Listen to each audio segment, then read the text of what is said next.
அத்தியாயம் 1. ஸ்வேதா லிப்ஸ்டிக்கால் தன் உதடுகளின் மேல் சிகப்பு கவிதை எழுதி கொண்டிருந்தாள். ஓவல் வடிவ கண்ணாடியில் இடம் வலம் மாறியிருந்தாலும் அழகு குறையாமல் இருந்த ஸ்வேதாவுக்கு வயது 24. அழகு நிலையத்தில் வெட்டிக்கொண்டு தீவு தீவாக ப்ளீச் செய்யப்பட்ட முடி, ஸ்லீவ்லெஸ் ஜாக்கெட், இந்திய ஷேர் மார்க்கெட் போல சரிந்த இடுப்பு. ஸ்வேதா உங்களை கடந்து சென்றால் நீங்கள் உங்கள் நண்பரிடம் என்ன சொல்லிக்கிட்டு இருந்தேன் என்று கேட்பீர்கள். இன்னும் பற்ற வைக்காத சிகரெட்டில் புகை இழுக்க முயல்வீர்கள். உங்கள் பஸ்ஸை அல்லது பர்ஸை தவற விடுவீர்கள். ஸ்வேதாவை பார்த்த திருமணமான இளைஞர்கள் கீழ்கண்டபடி தங்கள் மனைவிகளிடம் சொல்கிறார்கள். மனைவிகள் சாதுக்களாக அமைந்தவர்கள் மட்டும்.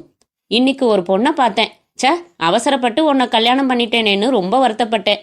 ரொம்பதான் பீற்றப்படுகிற ஸ்வேதாவை இதுவரை சந்திக்காத நபர்கள் போன ஜென்மத்தில் புண்ணியம் செய்யாத பாவிகள். எனில் அவளை மனைவியாக அடைந்த ஜெயந்தன் எத்தனை ஜென்மங்கள் புண்ணியம் செய்திருக்க வேண்டும். ஜெயந்தன் தற்சமயம் ஸ்வேதா சென்ட் பீச்சி கொண்டிருக்கும் அதே பங்களாவின் கீழ்த்தளத்தில் தன் அலுவலக அறையில் இன்னும் 1 மணி நேரத்தில் ஆபீசர்ஸ் மீட்டிங்கில் போட்டு காட்டப்போகிற ஸ்லைடுகளை சிறிய ப்ரொஜெக்டரில் ஒவ்வொன்றாக போட்டு பார்த்து வரிசைப்படுத்தி கொண்டிருந்தார். அந்த ஸ்லைடுகளில் உள்ள சில காட்சிகளை பார்க்கலாம். 1. எலும்புக்கூடாக தோற்றமளிக்கும் ரயில் பெட்டி. 2. வரிசையாக கிடத்தப்பட்டு வெள்ளை துணிகள் போர்த்தப்பட்ட மாட்டு சடலங்கள். 3. மேஜை முழுக்க பரப்பி வைக்கப்பட்டுள்ள ஜெலட்டின் குச்சிகள் மற்றும் டெட்டனேட்டர்கள் மற்றும் மொபைல் செட் பாக்ஸுகள். 4. தரையில் தேங்கி உறைந்த இரத்தம். 5. இரத்தம் சொட்ட சொட்ட ஸ்ட்ரெச்சரில் ஏற்றப்படுகிற சிறுவன். 6. மார்பில் அடித்து கொள்ளும் ஒரு தாய். 7. மறுபடியும் சடல வரிசைகள். 8. மறுபடியும் மேஜை முழுக்க வெடிகுண்டுகள். ஜெயந்தன் ப்ரொஜெக்டரை அணைத்துவிட்டு ஸ்லைடுகளின் விளிம்பில் பென்சிலால் 1, 2, 3 என்று எழுதினார். எழுந்து சென்று கம்ப்யூட்டரையும் பிரிண்டரையும் உயிர்ப்பித்தார். சாவி போட்டு ஒரு டிராயரை திறந்து தேடி ஒரு குறிப்பிட்ட ஃப்ளாப்பி டிஸ்க் எடுத்து செருகினார். கீபோர்டில் தட்டி தட்டி ஒரு குறிப்பிட்ட ஃபைலில் இருப்பதை பிரிண்ட் செய்ய உத்தரவு கொடுத்துவிட்டு சிகரெட் பற்ற வைத்தார். 3 பஃப் இழுப்பதற்குள் அடித்து முடித்துவிட்டு அப்புறம் என்றது கம்ப்யூட்டர்.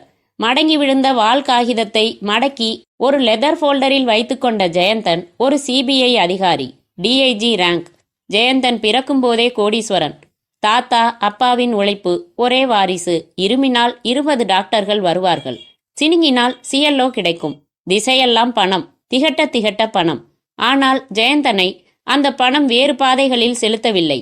ஏதாவது சாதிக்க வேண்டும் என்கிற துடிப்பு. ஐபிஎஸ் எழுதி வெற்றி பெற்று முதலில் டெல்லியில் போஸ்டிங் ஆகி பிறகு தமிழ்நாட்டிற்கு மாற்றலாகி வந்து 4 வருடங்களாயிற்று. 38 வயது வரை கல்யாண சிந்தனையே இல்லாமல் இருந்து திடீரென்று ஒரு ரிசப்ஷனில் சந்தனம் நீட்டிய ஸ்வேதாவை பார்த்த வினாடியில் பிடித்து போய் மறுநாளே விசாரித்து கொண்டு அவள் வீட்டுக்கு போய் அவள் அப்பாவை சந்தித்தார். வணக்கம், என் பேரு ஜெயந்தன், வயது 38, சொந்த ஊர் இதே மெட்ராஸ் தான். கோடிக்கணக்கில் சொத்து இருக்கு. ஆனா எனக்கு பிடிச்சது போலீஸ் உத்தியோகம். அதனால ஐபிஎஸ் படித்தேன். இப்போ சிபிஐ, தமிழ்நாடுல டிஐஜி ரேங்க்ல உள்ள பொறுப்பான அதிகாரி தான். எங்க வீட்டில் இப்போ நான் மட்டும்தான். இத்தனை நாளா நான் கல்யாணத்தை பத்தி யோசிச்சதில்ல. நேத்து பாம்க்ரோ ஹோட்டல்ல நடந்த என் ஃப்ரெண்டோட கல்யாண ரிசப்ஷன்ல உங்க பொண்ணை பார்த்தேன், பிடிச்சிருந்தது. விசாரிச்சேன், பேரு ஸ்வேதான்னு சொன்னாங்க. அப்பா வாசுதேவன் லயோலா காலேஜ் ப்ரொஃபஸர்னு சொன்னாங்க. காலேஜில் உங்க வீட்டு அட்ரஸ் வாங்கினேன். எனக்கு சம்பிரதாயம் எல்லாம் தெரியாது, தோணுச்சு வந்துட்டேன். ஸ்வேதாவை நான் கல்யாணம் செய்துக்க ஆசைப்படுறேன். உங்களுக்கும் உங்க பொண்ணுக்கும் சம்மதம் இருந்தா மற்ற ஏற்பாடெல்லாம் நானே செய்கிறேன். கல்யாண செலவு பூரா என்னோடது. உங்களுக்கு ஒரே ஒரு வேலை தான், அது ஆசீர்வாதம் செய்யறது. இது என் கார்டு, ஒன்றும் அவசரமே இல்லை. நிதானமா யோசிச்சு முடிவு செய்யுங்க. திருமணம் முடிந்து 2 வருடங்களாகின்றன. ஜெயந்தன் தன் அலுவலக அறையை விட்டு வெளியே வர மகா ஹாலில் காத்திருந்த உதவியாளன் அவர் கையில் இருந்து சிறிய பிரீஃப்கேஸை வாங்கி கொண்டான். ஆங்காங்கே வேலைகள் செய்து கொண்டிருந்த 4 பணியாளர்கள் அலட்சியம் உதறி கவனம் கூட்டினார்கள். தோளில் மாட்டிய கைப்பையுடன் மாடிப்படிகளில் குதித்து இறங்கி வந்த ஸ்வேதா, ஆபீஸ் புறப்பட்டுட்டீங்களா என்றாள். எஸ் என்றார் அவள் முகத்தை பார்க்காமல். என் அக்கௌண்ட்ல பணம் குறைஞ்சிருச்சு, கொஞ்சம் கட்ட ஏற்பாடு செஞ்சா தேவலாம். எவ்வளவு? 2 lakhs. 2 lakhs? யா. இப்போ எங்க போற? அவசியம் சொல்லி ஆகணுமா? கேட்கறதுக்கு எனக்கு உரிமை இல்லையா? கிளப்புக்கு போறேன். போய்? வாட் நான்சென்ஸ், டேபிள் டென்னிஸ் விளையாடுவேன். போய். ஆமா போய். எது நிஜம்? போலீஸ்காரராச்சே, துப்பறிஞ்சிருப்பீங்களே. தினமும் கார்ட்ஸ் விளையாடுற ஸ்வேதா?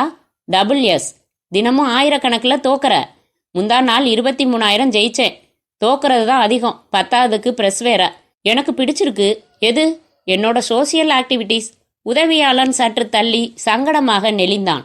தொழிலாளர்கள் காதில் வாங்காததைப் போல பாசாங்கு செய்தபடி உன்னிப்பாக உள்ளுக்குள் வழக்கம் போல ரசித்தார்கள்.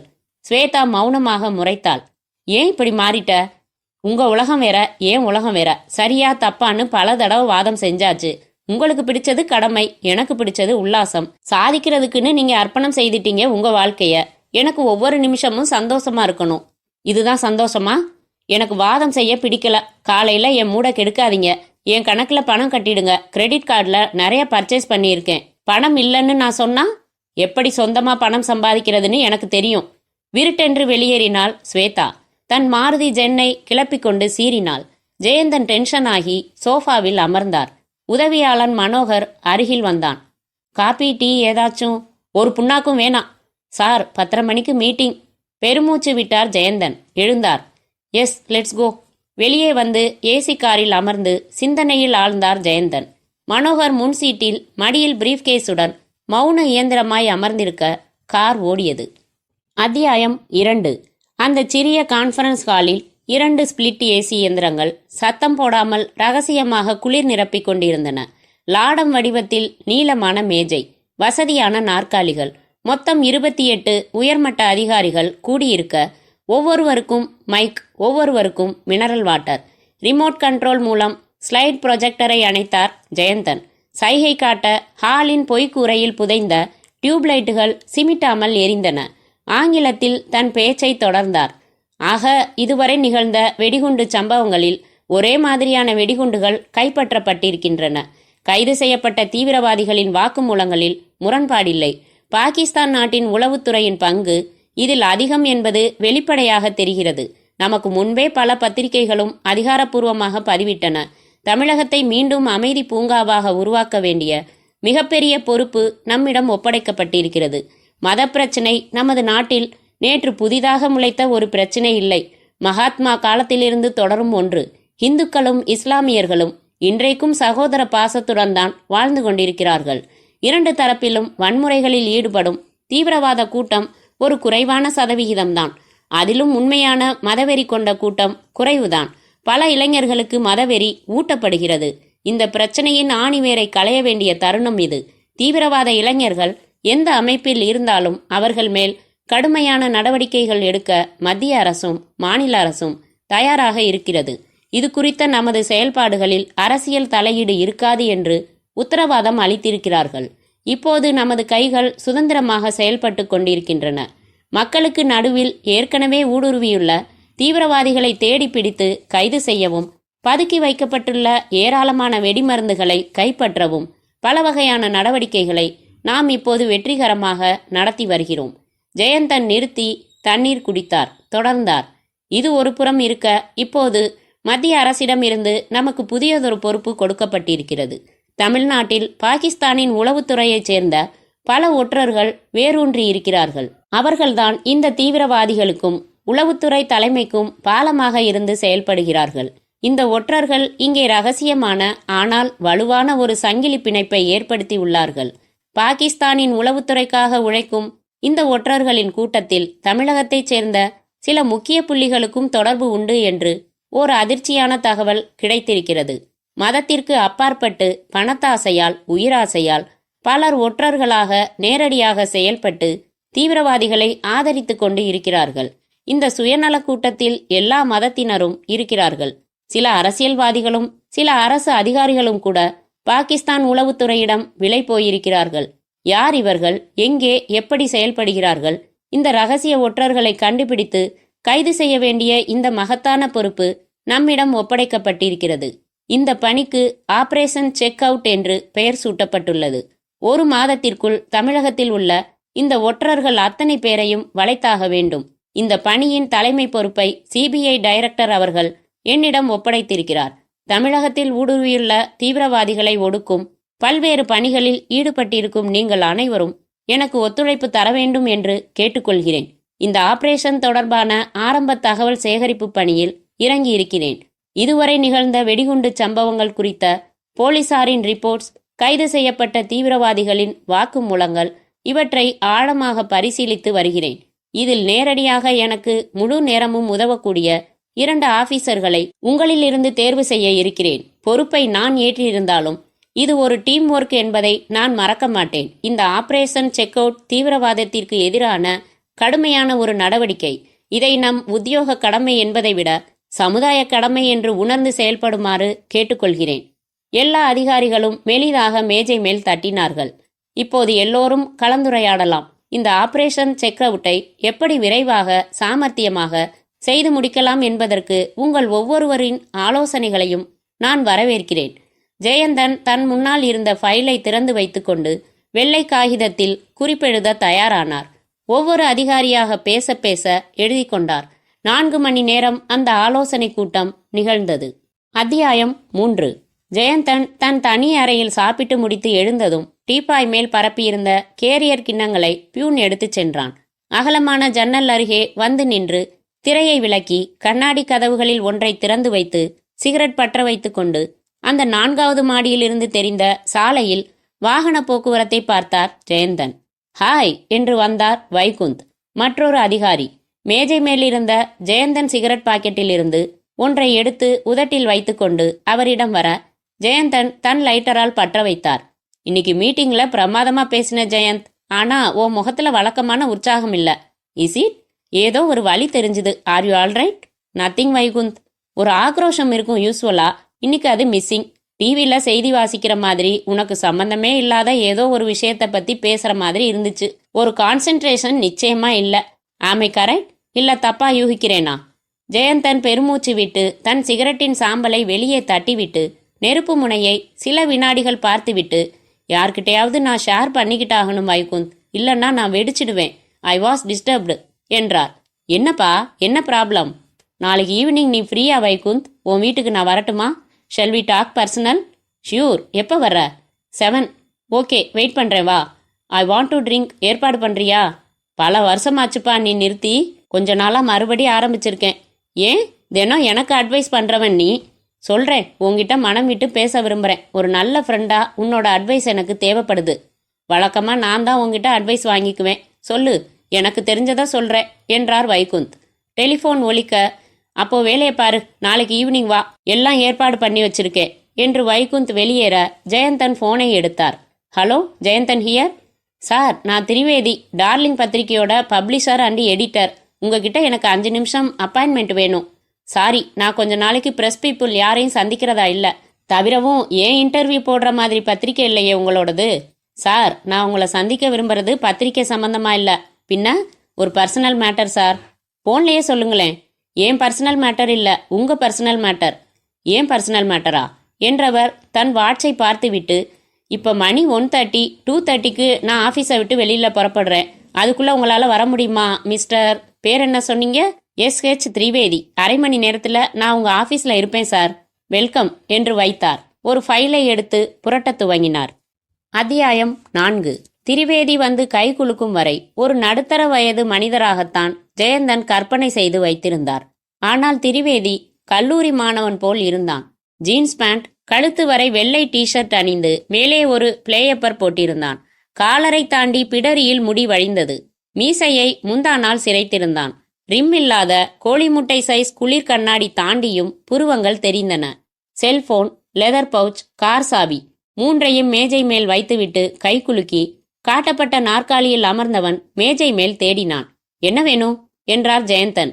ஆஸ்ட்ரே இருந்தா எனக்கு ஸ்மோக் பண்ண அனுமதி உண்டுன்னு அர்த்தம், அதான் பார்த்தேன். You may smoke, no problem. மிகுந்த தன்னம்பிக்கையும் கொஞ்சம் அலட்சியமும் அவன் தோரணையில் தெரிந்தது. சிகரெட் கேஸ் எடுத்து மரியாதைக்கு நீட்ட ஜெயந்தன் தன் சிகரெட்டை காட்டி மறுத்தார். உதட்டில் வைத்த சிகரெட்டை பற்ற வைத்தபடி, என் பத்திரிக்கையை பார்க்கறதுண்டா சார் என்றான். சம்டைம். படிக்கிறதுண்டான்னு நான் கேட்க மாட்டேன், அதில் படிக்க பெருசா எதுவும் இருக்காது. 80 பக்கமும் பார்க்கறதுக்கு தான் நிறைய இருக்கும். Can you guess my circulation? தெரியல. 2 lakhs இப்போ மந்த்லி ப்ரியாரிட்டி. இதை 4 lakhs ஆக்கலாமான்னு பிளான் பண்ணிக்கிட்டு இருக்கேன். யங்ஸ்டர்ஸ், குறிப்பா காலேஜ் ஸ்டூடெண்ட்ஸ் மத்தியில டார்லிங் ரொம்ப பாப்புலர் சார். கையில வச்சிருக்கிறதையே பெருமையா நினைக்கிறாங்க. காதலிகளுக்கு பரிசா கொடுக்கறாங்க. லுக் மிஸ்டர் திரிவேதி, எனக்கு உங்க பத்திரிக்கையோட ஸ்டேட்டஸை தெரிஞ்சுக்கிறத விடவும் முக்கியமான வேலைகள் நிறைய இருக்கு. Come straight. என்ன விஷயம் சொல்லுங்க. உங்ககிட்ட இருந்து ரெண்டே 2 வார்த்தை எனக்கு வேணும். What do you mean? No objection அப்படின்னு 2 வார்த்தை. தமிழ்லையும் 2 வார்த்தை தான். எனக்கு ஆட்சேபனை இல்லை. இதை நீங்க உங்க கைப்பட எழுத்துப்பூர்வமா எழுதி கொடுக்கணும். That's all. புரியல, எதுக்கு நோ அப்ஜெக்ஷன் சொல்லணும்? என்னோட டார்லிங், நீங்க பார்த்துருக்கிறதா சொன்னீங்க. அதுல ஹைலைட்டான விஷயம் நடுப்பக்கம், த ஹார்ட் சென்டர் ஸ்ப்ரெட். ஒவ்வொரு இதழ்லையும் நடுப்பக்கத்துல ஒரு அழகான கவர்ச்சியான இளம் பெண்ணோட டாப்லெஸ் போஸ்ட் போடுறோம். You know it. அதுக்கென்ன? இன்னைக்கு காலையில என்னோட பத்திரிகை ஆபீஸுக்கு உங்க மனைவி மிஸ்ஸஸ் ஸ்வேதா வந்தாங்க. அந்த நடுப்பக்க டாப்லெஸ் ஸ்டில்லுக்கு போஸ்ட் கொடுக்க தயார்னு சொன்னாங்க. What? Please cool down sir. எனக்கும் அதிர்ச்சியா தான் இருந்துச்சு. உங்க மனைவின்னு அறிமுகப்படுத்திக்கிட்டப்போ இன்னும் அதிர்ச்சியா இருந்துச்சு. அப்படி போஸ்ட் கொடுத்தா 3 லட்சம் தர முடியுமான்னு கேட்டாங்க. நீங்க ஒரு நேஷனல் லெவல் விஐபி. உங்க மனைவியோட டாப்லெஸ் போஸ்ட் ஏன் பத்திரிக்கையில வருதுன்னு விளம்பரம் செஞ்சா ஏன் இஷ்யூ சேல்ஸ் எகிரிடும். கணக்கு போட்டு பார்த்து 3 லட்சம் தர்றதுல எந்த மறுப்பும் இல்லைன்னு சொன்னேன். அட்வான்ஸ் கேட்டாங்க. அக்ரிமெண்ட் போட சொன்னாங்க. நாளைக்கு வர சொல்லியிருக்கேன். நோ நோ, இது வரக்கூடாது. I can't allow it. உங்க கணவர் சம்மதிப்பாரான்னு நான் கேட்டேன். அவரோட சம்மதத்தை பத்தி எனக்கு கவலை இல்லைன்னு அவங்க சொன்னாங்க. நீங்க ஒரு பொறுப்பான போலீஸ் ஆபீசர். சட்டப்படி எங்க மேல எந்த நடவடிக்கையும் உங்களால எடுக்க முடியாது. ஆனா அவுட் ஆஃப் லா உங்க இன்ஃப்ளூயன்ஸ் வச்சு ஏன் பத்திரிகை மேல வேற பொய் வழக்குகள் போட ஏற்பாடு செய்ய உங்களால முடியும். அதனாலதான் முறையா உங்ககிட்ட ஒரு நோ அப்ஜெக்ஷன் லெட்டர் கேட்கிறேன். யூ ராஸ்கல் என்று பாய்ந்து திரிவேதியின் சட்டையை பிடித்தார் ஆத்திரமாக ஜெயந்தன். நோ சார், இது அழகில்ல. முதல்ல கையெடுங்க. நான் ஒரு ஜேர்னலிஸ்ட். உங்க மனைவியோட அரை நிர்வாண போட்டோவை உங்களுக்கு தெரிவிக்காமலேயே வெளியிட்டுட்டு எந்த விளைவுகளையும் சந்திச்சுக்க என்னால முடியும். உங்க மனைவியை நான் எதுவும் வற்புறுத்தல. அவங்களாதான் வந்து கேட்டாங்க. விலை கேட்டதும் அவங்க தான். முறையான ஒப்பந்தம் போட்டு நான் ப்ரொசீட் பண்ண முடியும். ஒரு மரியாதைக்காகத்தான் உங்களை நானா வந்து சந்திச்சேன். என் மேல நீங்க ஆத்திரப்படுறதுல எந்த அர்த்தமும் இல்ல. கையை எடுங்க சார். மெதுவாக அவனை விடுவித்த Jayanthan, sorry, I am sorry என்றார். நடுங்கும் விரல்களால் சிகரெட்டை பற்ற வைத்துக்கொண்டு தன் நெற்றியை பிடித்துக்கொண்டு உலாவினார். அமர்ந்தார். ப்ளீஸ் மிஸ்டர் திரிவேதி, அப்படி எதுவும் செஞ்சிடாதீங்க. எனக்கும் என் மனைவிக்கும் கொஞ்ச நாளா ஒரு இடைவெளி இருக்கு. ஆடம்பரமா செலவு பண்றத கண்டிச்சா அவளுக்கு பிடிக்கிறதில்ல. எக்கச்சக்கமான ஈகோ அவளுக்கு. இனிமே செலவுக்கு நான் பணம் கொடுக்கலன்னா என்ன செய்வேன்னு கேட்டேன். என்னை முறைச்சா. சொந்தமா எப்படி சம்பாதிக்கிறதுன்னு தெரியும்னு கோபமா சொல்லிட்டு போயிட்டா. அதே வேகத்துல தான் உங்க ஆபீஸுக்கு வந்து பேசியிருக்கா. நீங்க பொறுப்பா வந்து பேசினதுக்கு ரொம்ப தேங்க்ஸ். உங்க மேல நான் கை வச்சிருக்க கூடாது. எமோஷன்ல அப்படி செஞ்சுட்டேன். என் மனைவி கிட்ட நான் பேசி சரிப்படுத்திக்கிறேன். நாளைக்கு அவ உங்க ஆபீஸுக்கு வரமாட்டா. நீங்க போகலாம். திரிவேதி எழுந்து கொண்டு, ஒருவேளை நாளைக்கு அவங்க என் ஆபீஸுக்கு வந்தா நான் அக்ரிமெண்ட் போட்டு அட்வான்ஸ் கொடுப்பேன் சார். வருத்தப்படக்கூடாது. நான் ஒரு வியாபாரி. வர்றேன் என்று சென்றான். நாற்காலியை பின்தள்ளி வேகமாக எழுந்தார் ஜெயந்தன். அத்தியாயம் 5. ஜெயந்தன் வீட்டுக்குள் நுழையும் போது ஸ்வேதா என்று குரல் கொடுத்தார். ஒரு வேலைக்காரன் தயவாக வளைந்து, அம்மா இன்னும் வீட்டுக்கு வரலங்கய்யா என்றான். தன் உதவியாளன் பக்கம் திரும்பினார். மனோகர், ஸ்வேதாவை எங்க இருந்தாலும் உடனே போன்ல பிடி. நான் அவகிட்ட முக்கியமா பேசணும்னு சொல்லு. உடனடியா அவளை வீட்டுக்கு வர சொல்லு. சார், இத நான் தயங்கினான். இப்ப நான் அவளோட போன்ல பேசினா என் கூட பேச மாட்டா. கட் பண்ணிடுவா. இந்த வீட்டுல கொஞ்ச நாளா என்ன நடக்குதுன்னு உனக்கு நல்லா தெரியும். நாகரிகத்துக்கு கட்டுப்பட்டு மௌனமா இருக்கேன். போன் பண்ணி உடனே வீட்டுக்கு வர சொல்லு. கிளப்ல தான் இருப்பா. இல்ல ஸ்விம்மிங் பூல், பியூட்டி பார்லர் எங்காச்சும் இருப்பா. கால்ஹர். ட்ரெஸ் சேஞ்ச் பண்ணிட்டு வந்துடுறேன். ஜெயந்தன் தன் அறைக்கு சென்று பைஜாமா ஜிப்பா அணிந்து முகம் கழுவி வந்து ஹால் சோஃபாவில் அமர்ந்தார். திரும்பி காபி என்றார். வினாடிகளில் வந்தது. பருகியபடி தள்ளி நின்ற மனோகரை பார்த்தார். என்ன கிடைச்சாலா என்றார். மௌனமாக இருந்தான் மனோகர். கேட்கிறேன் இல்ல. மனோகர் அது என்று சுற்றிலும் இருந்த 3 வேலைக்காரர்களை பார்த்தான். விழுங்கினான். மனோகர், புருஷன் பொண்டாட்டி பிரச்சனை எல்லா மட்டத்திலையும் எல்லா நாட்டிலையும் நடக்கிறது தான். ஆபீஸ்ல நான் அதிகாரி. என் உத்தரவுக்கு உடுப்பு போட்ட ஆயிரக்கணக்கான ஆளுங்க செயல்பட தயாரா இருக்காங்க. ஆனா அவளுக்கு நான் புருஷன், அவ்வளவுதான். ரூமுக்கு போய் ட்ரெஸ் மட்டும் மாத்திட்டு வரலையா. 3 பெக்கு ராவா குடிச்சிட்டு வர்றேன். என் எமோஷன் எனக்கு தான் தெரியும். தகராறு 4 சுவத்துக்குள்ள இருந்தா தான் அது ரகசியம். நடுகாலுக்கு எப்பவோ வந்தாச்சு. நடுத்தெருவுக்கு வரப்போகுது. என் மானம் கௌரவம் எல்லாம் பெட்டி கடை தொங்க போகுதியா. இன்னைக்கு ஒரு முடிவுக்கு நான் வந்தாகணும். கமான் சொல்லு. வராளா இல்லையாமா? எப்ப வரணும்னு எனக்கு தெரியும். போனை வைடான்னு சொல்லிட்டாங்க சார். அதான் எப்படி சொல்றதுன்னு புரியாம கண்கள் சிவக்க எழுந்தார். எங்க இருக்கா சொல்லு. இப்ப எங்க இருக்கா? நான் போய் பேசுறேன். வண்டி எடுக்க சொல்லு.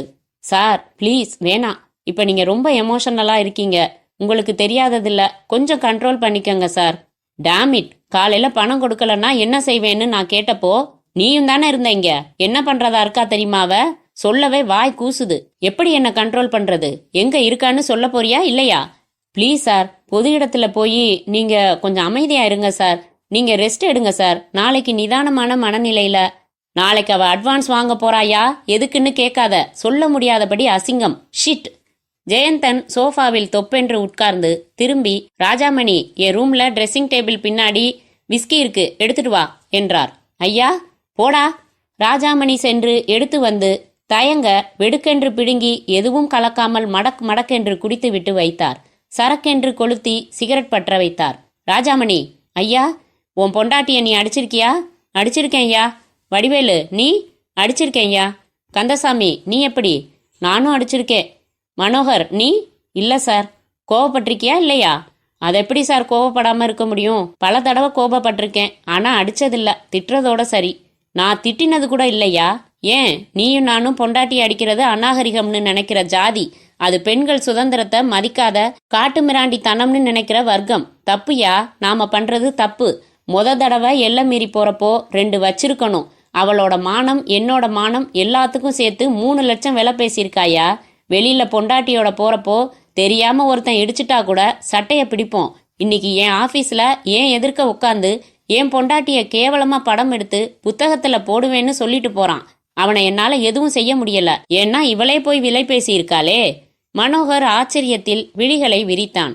இப்போது பங்களா வாசலில் கார் வந்து நின்று அந்த சத்தத்தில் தன் கத்தலை நிறுத்தி வாசலை பார்த்தார் ஜெயந்தன். ஸ்வேதா தன் கைப்பையை சுழற்றியபடி வேகமாக உள்ளே வந்து அங்கே யாருமே இல்லாதது போல விடுவிடுவென்று படிகள் ஏற, ஸ்வேதா, அவர் கத்திய கத்தலில் எல்லோரும் அதிர்ந்து போனார்கள். வேலைக்காரர்கள் அவசரமாக வேறு பகுதிக்கு செல்ல மனோகர் நிற்பதா போவதா என்று புரியாமல் தடுமாறியபடி இருக்க, ஸ்வேதா நின்று திரும்பி பார்த்து, என்ன என்றால் அலட்சியமாக தன் கூந்தலை ஒரு பக்கமாக ஒதுக்கியபடி. இங்கே ஒருத்தன் உட்கார்ந்திருக்கிறது உனக்கு தெரியலையா? என்ன செய்யணும்? இங்கே வா. அந்த உத்தரவான குரலில் மெலிதாக அதிர்ந்து போன ஸ்வேதா மெதுவாக அவர் அருகில் வந்தார். சார், வந்து நீங்க நிதானத்துல இல்ல, எதுவா இருந்தாலும் நாளைக்கு என்றான் மென்று விழுங்கிய மனோகர். யூ ஷட்டப் என்று கத்திவிட்டு எழுந்த ஜெயந்தன் அவள் அருகில் வந்தார். அவள் தாடையை பிடித்து நிமிர்த்தினார். முறைத்து பார்த்தார். நான் யாருன்னு தெரியுமா உனக்கு? என்னோட பதவி என்னன்னு தெரியுமா உனக்கு? இந்த சொசைட்டில எனக்கு என்ன மரியாதைன்னு தெரியுமா? நான் அமைதியா இருந்ததையெல்லாம் உன் நடவடிக்கைகளுக்கு நான் கொடுக்கற சம்மதம்னு நினைச்சிட்டியா? This is the limit. என்ன நினைச்சுக்கிட்டு இருக்க உன் மனசுல? அழகா பிறந்துட்டோங்கிற திமிரா? ஆடம்பரமான வாழ்க்கை கிடைச்சிடுச்சுன்னு ஆட்டம் போடுறியா? இத பாருங்க, இப்படி குடிச்சிட்டு வாய்க்கு வந்ததை பேசுறதா நாகரிகமா? உங்க அதிகாரத்தை எல்லாம் ஆபீஸோட வச்சுக்கங்க. அதட்டி உருட்டி விசாரிக்க நான் ஒன்னும் கைதி இல்ல. ஆடம்பரமான வாழ்க்கை வேணும்னு நான் ஒன்னும் உங்ககிட்ட பிச்சை கேட்கல. என் வீடு தேடி வந்து என்னை கட்டிக்க சம்மதமானு கேட்டது நீங்க தான். அங்கதான் தப்பு செஞ்சிட்டேன். பழகி பார்க்காம வெறும் பார்வை தந்த போதையால முடிவு செஞ்சேன் பாரு. என்னை செருப்பால அடிக்கணும். பொறுப்பான பொண்டாட்டியா என் கடமைக்கு நீயும் தோள் கொடுப்பேன்னு தப்பு கணக்கு போட்டுட்டேன். இப்படி பொறுக்கித்தனமா நடந்துகிட்டு என் பேரை கெடுப்பேன்னு எதிர்பார்க்கல. Mind your tongue. என்ன பொறுக்கித்தனமா நடந்துகிட்டேன்? டார்லிங் பத்திரிக்கைக்கு போனியா? ஆமா, போனேன். உன் மானத்துக்கு விலை பேசினியா இல்லையா? அது மானத்துக்கான விலை இல்ல, மாடலிங் பண்றதுக்கான விலை. என்னாலையும் சொந்தமா சம்பாதிக்க முடியும்னு உங்களுக்கு தெரிய வேணாம். அதுக்குத்தான் போனேன். எப்போ உங்க மனைவி ஆனேனோ அப்பவே உங்க சொத்துல எனக்கு உரிமை வந்துடுச்சு. ஆனா எப்ப பார்த்தாலும் இது உங்க சொத்து, உங்க சம்பாத்தியம்னு பிரிச்சு பேசினீங்க. நான் பண்ற செலவுக்கெல்லாம் கணக்கு கேட்டீங்க, கட்டுப்பாடு விதிச்சிங்க. அதுக்காகத்தான் அப்படி ஒரு வழி யோசிச்சேன். தன்மானம் உங்களுக்கு மட்டும் சொந்தமான விஷயம் இல்ல, எனக்கும் உண்டான விஷயம் அது. உங்க விதிமுறைகளுக்கு கட்டுப்பட்டு ஏன் சுதந்திரத்தை பலி கொடுக்க முடியாது. ஏன் விருப்பப்படிதான் இருப்பேன், செலவு செய்வேன். அதுக்கு எனக்கு உரிமை இருக்குன்னு உணர்ந்து பிரச்சனை பண்ணாம இருந்தா சரி. இல்லன்னா நாளைக்கு அந்த பத்திரிகை அக்ரிமெண்ட்ல கண்டிப்பா நான் கையெழுத்து போடுவேன். என்னடி சொன்ன? You pitch. ஜெயந்தன் பல்லார் என்று அரைந்ததோடு இல்லாமல், கையெழுத்து போடுறதுக்கு கை இருந்தா தானே ஒன்ன என்று அவள் கையை பற்றி பின்புறமாக வளைக்க, அவள் வலி தாங்காமல் அலற மனோகர் பாய்ந்து சென்று அவரை பலவந்தமாக பிடித்து இழுத்து அவளிடமிருந்து பிரித்தான். திமிரினார். விடுடா என்ன? மேடம், நீங்க ரூமுக்கு போங்க, போயிடுங்க. அரை விழுந்த கன்னத்தை பிடித்தபடி முறைத்து பார்த்த அவள், போறேன், வீட்டை விட்டு போறேன். இத்தனை நாளா ஒரு இயந்திரத்தை கல்யாணம் பண்ணிக்கிட்டு இருக்கேன்னு தான் நினைச்சிட்டு இருந்தேன். இப்பதான் நான் வாழ்ந்துகிட்டு இருக்கிறது ஒரு மிருகத்தோடன்னு புரிஞ்சுக்கிட்டேன். வர்றேன், குட் பை என்றாள். வேக வேகமாக நடந்து ஸ்வேதா வெளியேறினாள். விடுடானா என்று தன்னை பிடுங்கிக் கொண்ட ஜெயந்தன் கண்ணாடி டீப்பாயை உதைக்க அது சக்கரங்களில் உருண்டு புரண்டு உடைந்து சிதறியது. அத்தியாயம் 6. ஜெயந்தனின் கண்ணாடி கோப்பையை மீண்டும் நிரப்பிய வைகுந்த், தப்பு ஜெயந்த், நீ நடந்துகிட்டது ரொம்ப தப்பு என்றார். வைகுந்த் வீட்டின் மாடியில் ஒரு சிறிய திறந்த வெளியில் மூங்கில் நாற்காலிகளில் அவர்கள் அமர்ந்திருக்க நட்சத்திர வானத்தில் ஒரு விமானம் மினுக்கிக் கொண்டு கடந்து சென்று கொண்டிருந்தது. ஆத்திரப்பட்டதும் அவளை அடிச்சதும் தப்புன்னு சொல்றியா? ஆத்திரம் வரவேண்டிய சூழ்நிலை தான். ஆனா அதை அடக்கிக்கிட்டு பெட்ரூம்ல பர்சனலா நிதானமா ஆரம்பிச்சு பக்குவமா விசாரிச்சிருக்கணும். நீ அந்த ஸ்டேஜ் எல்லாம் தாண்டியாச்சு வைகுந்த். எத்தனை தடவை பக்குவமா பொறுமையா மணிக்கணக்கில் அட்வைஸ் பண்ணியிருக்கேன் தெரியுமா? என்ன இருந்தாலும் வேலைக்காரங்க முன்னாடி எந்த ஒரு விஷயமும் ஒரு எல்லை வரைக்கும் தான் ரகசியம் வைகுந்த். எனக்கும் அவளுக்கும் நடந்த பனிப்போர் பல தடவை பகிரங்கமா நடந்துடுச்சு. நேத்து நடந்தது கிளைமாக்ஸ். அவுத்து போட்டுட்டு நிக்கிறேன் பணம் தரியான்னு போயிட்டு வந்திருக்கிற ஒரு பொண்டாட்டிய ஒரு புருஷன் எப்படியா பொறுமையா டீல் பண்ண முடியும்? நீங்க 2 பேரும் ஒத்துமையா சந்தோஷமா வாழ்ந்துட்டு இருக்கீங்கன்னு தான் நாங்க எல்லாம் நினைச்சுக்கிட்டு இருந்தோம். கல்யாணமாகி 6-7 மாசம் அப்படித்தான் இருந்தோம். அப்புறம்தான் 2 பேரோட ரசனைகளும் வேற வேறன்னு புரிஞ்சுது. வாழ்க்கையை பத்தின பார்வைகள் எங்களுக்குள்ள எக்கச்சக்கமான முரண்பாடுகள் வைகுந்த். என் பதவியை மதிச்சு என்ன கல்யாணம் செய்துகிட்டான்னு நான் நினைச்சேன். ஆனா அவ என் பணத்தை மதிச்சு தான் கல்யாணம் செய்துகிட்டு இருக்கா. நீ என் நெருக்கமான நண்பனா இருந்தாலும் எங்களுக்குள்ள ஏற்பட்டிருக்கிற இடைவெளி பத்தி சொன்னதில்ல. எங்களுக்குள்ளேயே அதை சரி செஞ்சிட முடியுங்கிற நம்பிக்கையில இருந்தேன். பிரச்சனை இப்போ எல்லாம் மீறி போயிடுச்சு வைகுந்த். I can understand. இப்ப அவங்க அப்பா வீட்டுக்கு தான் போயிருப்பா. ஜெயந்தன் எழுந்து மெதுவாக உலாத்தினார். தன் கிளாஸில் ஐஸ் கியூப்ஸ் போட்டுக்கொண்டார் வைகுந்த். வைகுந்த், ஆத்திரத்தை கட்டுப்படுத்த முடியாம தண்ணி அடிச்சிருந்தேன். அதுவும் என்ன செமத்தியா தூண்டி விட்டுடுச்சு. அதனால அடிச்சிட்டேன். வைகுந்த், அவ ஒரு மாதிரி ரொம்ப பயந்தவ மாதிரி வெளியில தெரியவா. ஆனா எதுக்கும் துணிஞ்சவ. அநியாயத்துக்கு ஈகோயிஸ்ட். நான் அடிச்சதுக்கு பழி வாங்குறதா நினைச்சுக்கிட்டு அவ முட்டாள்தனமா அந்த பத்திரிக்கைக்கு போஸ் கொடுத்து தொலைச்சிடுவா. ப்ளீஸ், நீ தான் ஹெல்ப் செய்யணும். போன் எடுத்து சொல்லணும். கேவலமா எதுவும் செஞ்சிட வேணாம்னு சொல்லு. டிபார்ட்மெண்ட்லயும் மக்கள் மத்தியிலையும் எனக்கு இருக்கிற நல்ல இமேஜ அவளுக்கு புரிய வை. நான் வேணா அடிச்சதுக்காக மன்னிப்பு கேட்கறேன்னு சொல்லு. அவ எங்க வேணும்னாலும் போகட்டும், எப்படி வேணும்னாலும் செலவு பண்ணட்டும். நான் கேள்வியே கேட்கல. ஒரே வீட்டுல தனித்தனி தீவுகளா இப்ப மாதிரியே வாழ்ந்துக்கிறோம். என் பேரை கெடுக்கிற மாதிரி எதுவும் செஞ்சிட வேணாம்னு சொல்லு. சொல்லுவியா? ஷூர், கண்டிப்பா நாளை காலையிலேயே போய் பாக்குறேன் ஜெயந்தன். ஆனா அவங்க நான் சொன்னா சொல்லிப்பாரு. அவ எது செஞ்சாலும் புத்தி கெட்டத்தனமா அவளை சப்போர்ட் பண்ற என் மாமனார அவளுக்கு புத்தி சொல்ல சொல்லு வைகுந்த். யூனோ, இப்ப எவ்வளவு பெரிய முக்கியமான பொறுப்பை நான் எடுத்துக்கிட்டு இருக்கேன். என்னோட முழு கவனத்தையும் அதுல செலுத்தணும். இப்ப எனக்கு வேற எந்த டென்ஷனும் இருக்கக்கூடாது வைகுந்த். ஜெயந்தன் மறுபடியும் அமர்ந்தார். Serve me please. போதும் ஜெயந்தன், போதாது, ஊத்து என்றார். ஜெயந்தன், உன் மனைவி என்ன எதிர்பார்க்கறாங்க? என்ன அவங்க ஏமாற்றம்? பர்சனல்னு நினைச்சா சொல்ல வேணாம். எல்லாம் பப்ளிக்கு வந்தாச்சு. இன்னும் என்ன பர்சனல் இதுல? என் தொழில் மேல அவளுக்கு இம்மி அளவுக்கு கூட மரியாதை இல்ல வைகுந்த். வேலைய விட்டுடுங்கன்னு முதல்ல நச்சரிக்க ஆரம்பிச்சா. எதுக்கு வேலையை விடணும்? சதா ஊர் சுத்தணும். அவளுக்கு உலக நாடுகள் பூரா சுத்தி பார்க்கணுமா? அவ்வளவு பணத்தை வச்சுக்கிட்டு அதை அனுபவிக்க தெரியாத முட்டாளானா? தினம் பார்ட்டிகள்ல கலந்துக்கணுமா? டிஸ்கோதே நைட்ஸுக்கு போய் டான்ஸ் ஆடணுமா? வாழ்க்கை பத்தின அவ கான்செப்ட் வேற. பணம் இல்லாதவன் தான் உத்தியோகத்துக்கு போகணுமா? பணம் உள்ளவன் எப்பவும் உல்லாசமா இருக்கணுமா? அவ ரசனைகள் எதுவும் என்னால ஜீரணிக்க முடியாது. வாழ்ற வாழ்க்கைக்கு ஒரு அர்த்தம் வேணும்னு நினைக்கிறவனா? இந்த சொசைட்டிக்கு என்னோட சேவையா நினைச்சுதான் நான் ஐபிஎஸ் சேர்ந்தேன். இந்த உத்தியோகத்துல இருக்கேன். நான் எப்படி இதை உதறிட்டு சும்மா அவளோட ஊர் சுத்திட்டு இருக்க முடியும்? ரொம்ப நியாயம் நீ சொல்றது. உன் மனைவியும் அப்படி ஒன்றும் பணக்கார குடும்பத்துல பிறந்து வளர்ந்தவங்க இல்லையே. அப்புறம் எப்படி இந்த மாதிரி மென்டாலிட்டி? அதான் எனக்கும் புரியல வைகுந்த். ஒரு காலேஜ் ப்ரொஃபஸரோட பொண்ணுங்கிறதால ரொம்ப பொறுப்பானவளா, பக்குவமானவளா, அடக்கமானவளா இருப்பான்னு எதிர்பார்த்து ஏமாந்துட்டேன். கல்யாணத்துக்கு முன்னாடி ஒரு 10 நாள் அவளோட பேசி பழகி இருந்தா இவ எனக்கு சரிப்பட்டு வரமாட்டான்னு தீர்மானிச்சிருப்பேன். அவசரப்பட்டுட்டேன். என் மேரேஜ் லைஃப் இப்படி ஒரு டோட்டல் ஃபெயிலியரா போகும்னு நான் எதிர்பார்க்கல வைகுந்த். என்னோட அஃபிஷியல் கேரியர்ல என்ன பேர் எடுத்து என்ன, பர்சனல் கேரியர்ல வேதனை தான் மிச்சம். ஏதாச்சும் கல்யாணத்துக்கோ விழாவுக்கோ நாங்க சேர்ந்து போக வேண்டிய சந்தர்ப்பங்கள்ல எவ்வளவு கெஞ்சி கூத்தாடி அவளை நான் சம்மதிக்க வைப்பேன் தெரியுமா? அந்த நிகழ்ச்சிகள்ல ஜோடியா நாங்க சிரிச்சு பேசுறத பார்த்து எவ்வளவோ பேர் பொறாமப்பட்டிருப்பாங்க. அதெல்லாம் தற்காலிக நடிப்புன்னு எங்க 2 பேருக்கு மட்டும்தான் தெரியும். ஜெயந்தனின் கண்கள் கலங்க அவர் தோளில் ஆறுதலாக கையை வைத்தார் வைகுந்த். Easy Jayanthan, easy. இதுவரைக்கும் என்கிட்ட ஒப்படைக்கப்பட்ட எந்த கேஸ்லையும் நான் தோத்ததில்ல வைகுந்த். எத்தனை அவார்ட்ஸ், எத்தனை பாராட்டுகள், வீட்டில் வரவேற்பறையில பல சமுதாய அமைப்புகள் கொடுத்த எத்தனை வகை மொமெண்டோஸ், எத்தனை தீவிரவாதிகளை அடக்கியிருக்கேன். இவ ஒருத்திய என்னால அடக்க முடியலையே. கௌரவத்துக்கு பயந்து பறிஞ்சு போக வேண்டியதா இருக்கே. ஜெயந்தன், சுய இரக்கம் எல்லை தாண்டினா நம்பிக்கை தளர்ந்திடும். நீ இவ்வளவு நொந்து போய் பார்த்ததே இல்ல.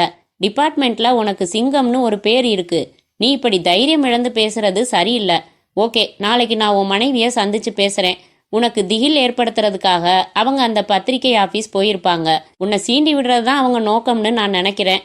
மற்றபடி அசட்டுத்தனமா எந்த முடிவும் அவங்க எடுத்துட மாட்டாங்க. கவலைப்படாத. பாதிக்கப்படுறது உன்னோட மான மரியாதை மட்டும் இல்லாம தன்னோட மானமும் தான்னு புரியாத அளவுக்கு சின்ன குழந்தை இல்ல அவங்க. ஜெயந்தன் கர்ச்சீப் எடுத்து மூக்கை சுத்தப்படுத்தினார். தன் சட்டை மேல் உதிர்ந்திருந்த சாம்பல் துகள்களை தட்டி கொண்டார். ஜெயந்தன், இப்ப நீ இருக்கிற நிலைமையில வீட்டுக்கு போக வேணாம். இங்கேயே தங்கி காலையில போகலாம். நோ, ஐ எம் ஸ்டடி என்று எழுந்தார். செல்ஃப் டிரைவிங் சேஃப்டி இல்ல ஜெயந்தன். இப்போ இதை விட அதிகமா குடிச்சிட்டு ஓட்டி இருக்கேன் Vaikunth. Physically you may be steady, mentally you are not steady. You are filled with emotions. சொல்றத கேளு. இல்ல நான் உன்னை டிராப் பண்றேன். என்ன சொல்ற? ஓகே, நீ என்னை டிராப் பண்ணிடு. இங்கே நீ தங்குறதுல எனக்கு எந்த பிரச்சனையும் இல்லை ஜெயந்தன். அதுக்கில்ல, இங்கேயே தங்குறதா இருந்தா இன்னும் குடிப்பேன், இன்னும் புலம்புவேன், அனாவசியமா ஓ மூட தொந்தரவு செய்வேன். சரி போகலாம் வா என்று எழுந்தார் வைகுந்த். அத்தியாயம் 7.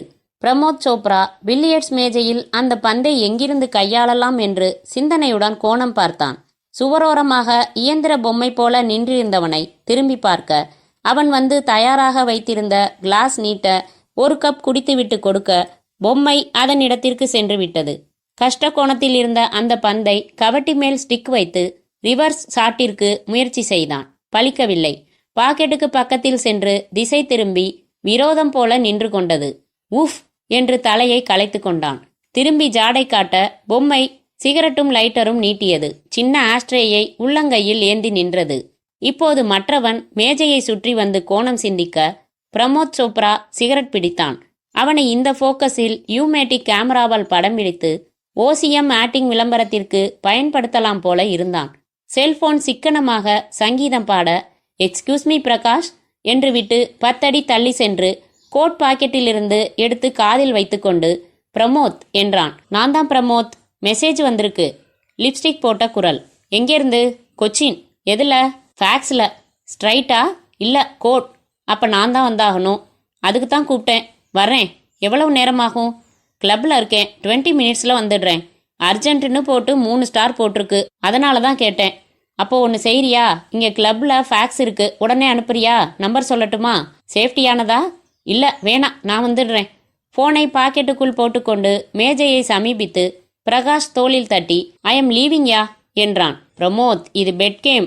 ரீடாஸ் ரிஃபீட் நோ ப்ராப்ளம் என்று பொம்மையாளனை பார்க்க அவன் லெதர் பவுச் நீட்டினான்.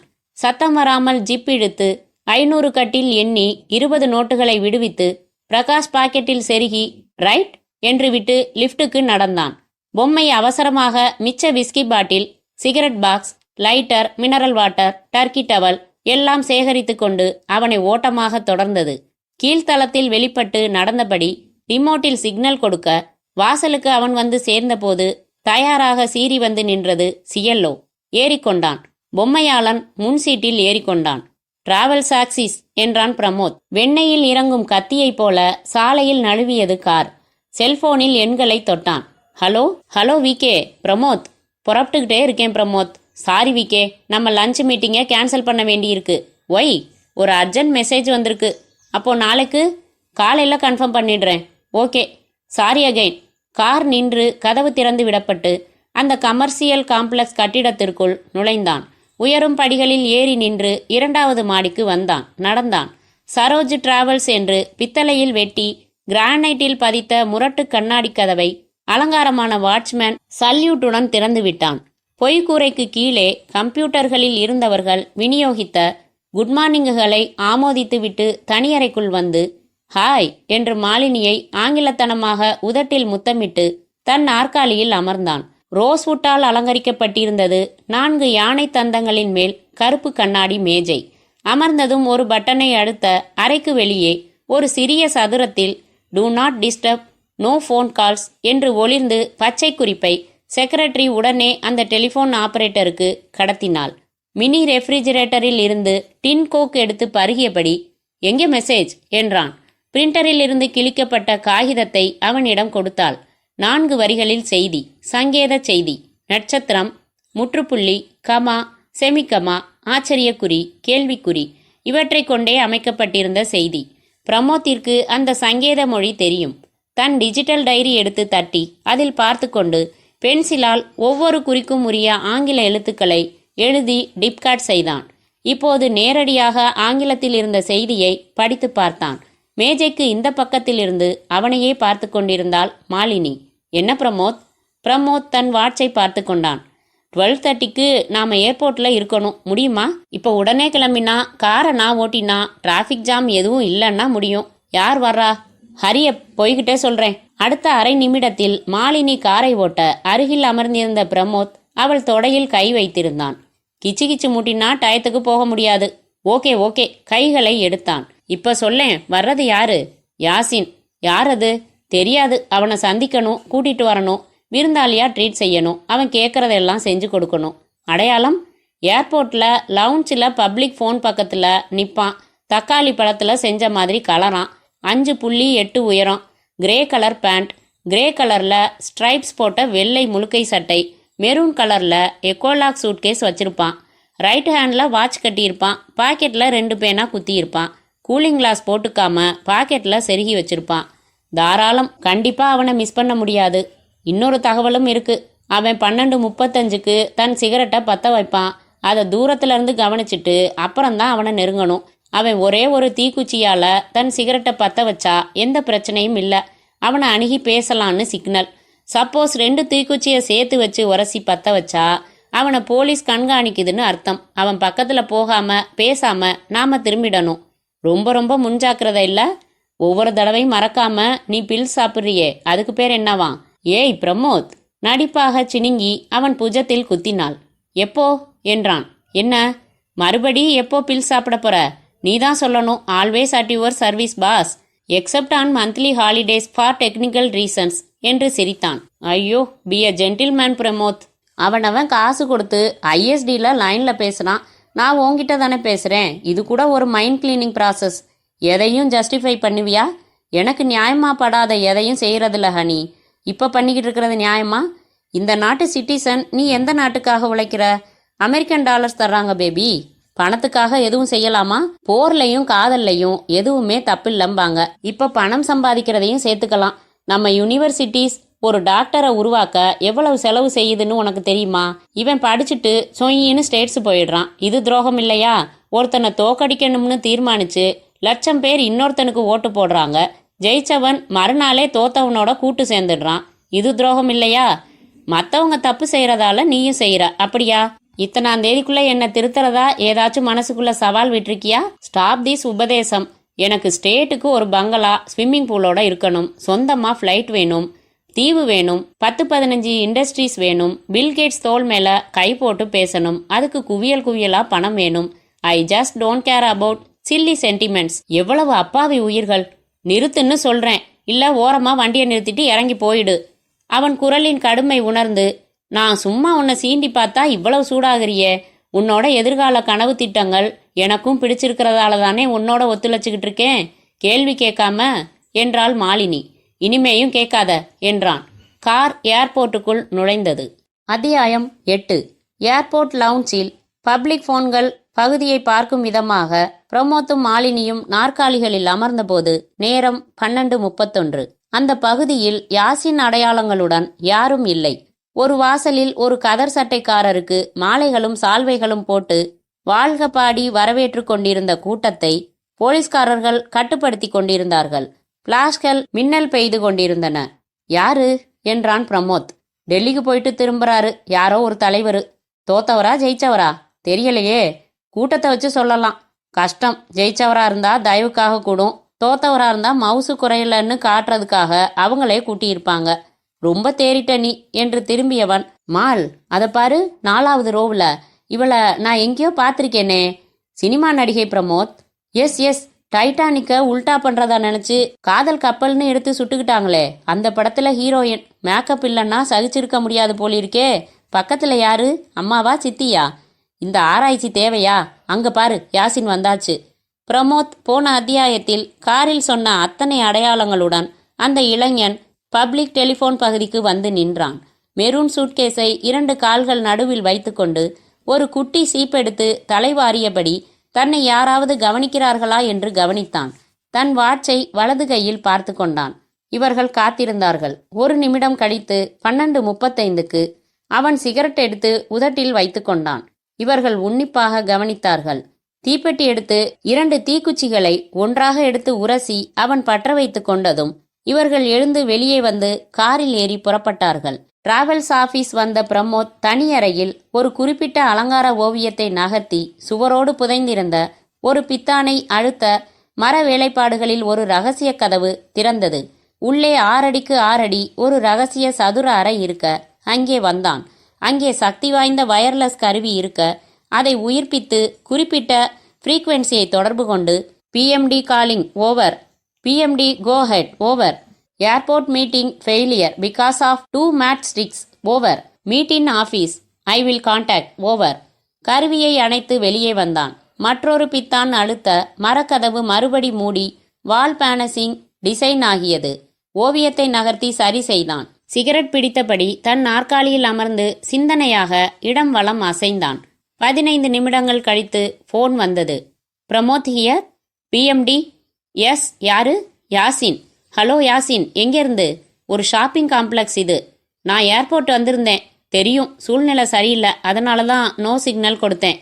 இப்போ 3 டாக்ஸி மாறி டேக்கா கொடுத்துட்டேன். வெல், உனக்கு ஹோட்டலில் ரூம் போட்டிருக்கேன். எங்கே? மாயா இன்டர்நேஷனல், ரூம் நம்பர் 407. என்ன பேரில் இருக்கு? சரோஜ் டிராவல்ஸ்னு இருக்கும்.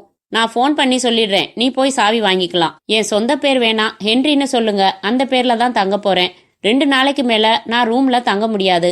அப்புறம் நேரில் சொல்கிறேன், நாம் சந்திக்கணும். எப்போ? இன்னும் 1 மணி நேரத்தில். இங்கேருந்து நான் ஹோட்டலுக்கு போகிறதுக்கு 15 நிமிஷம்.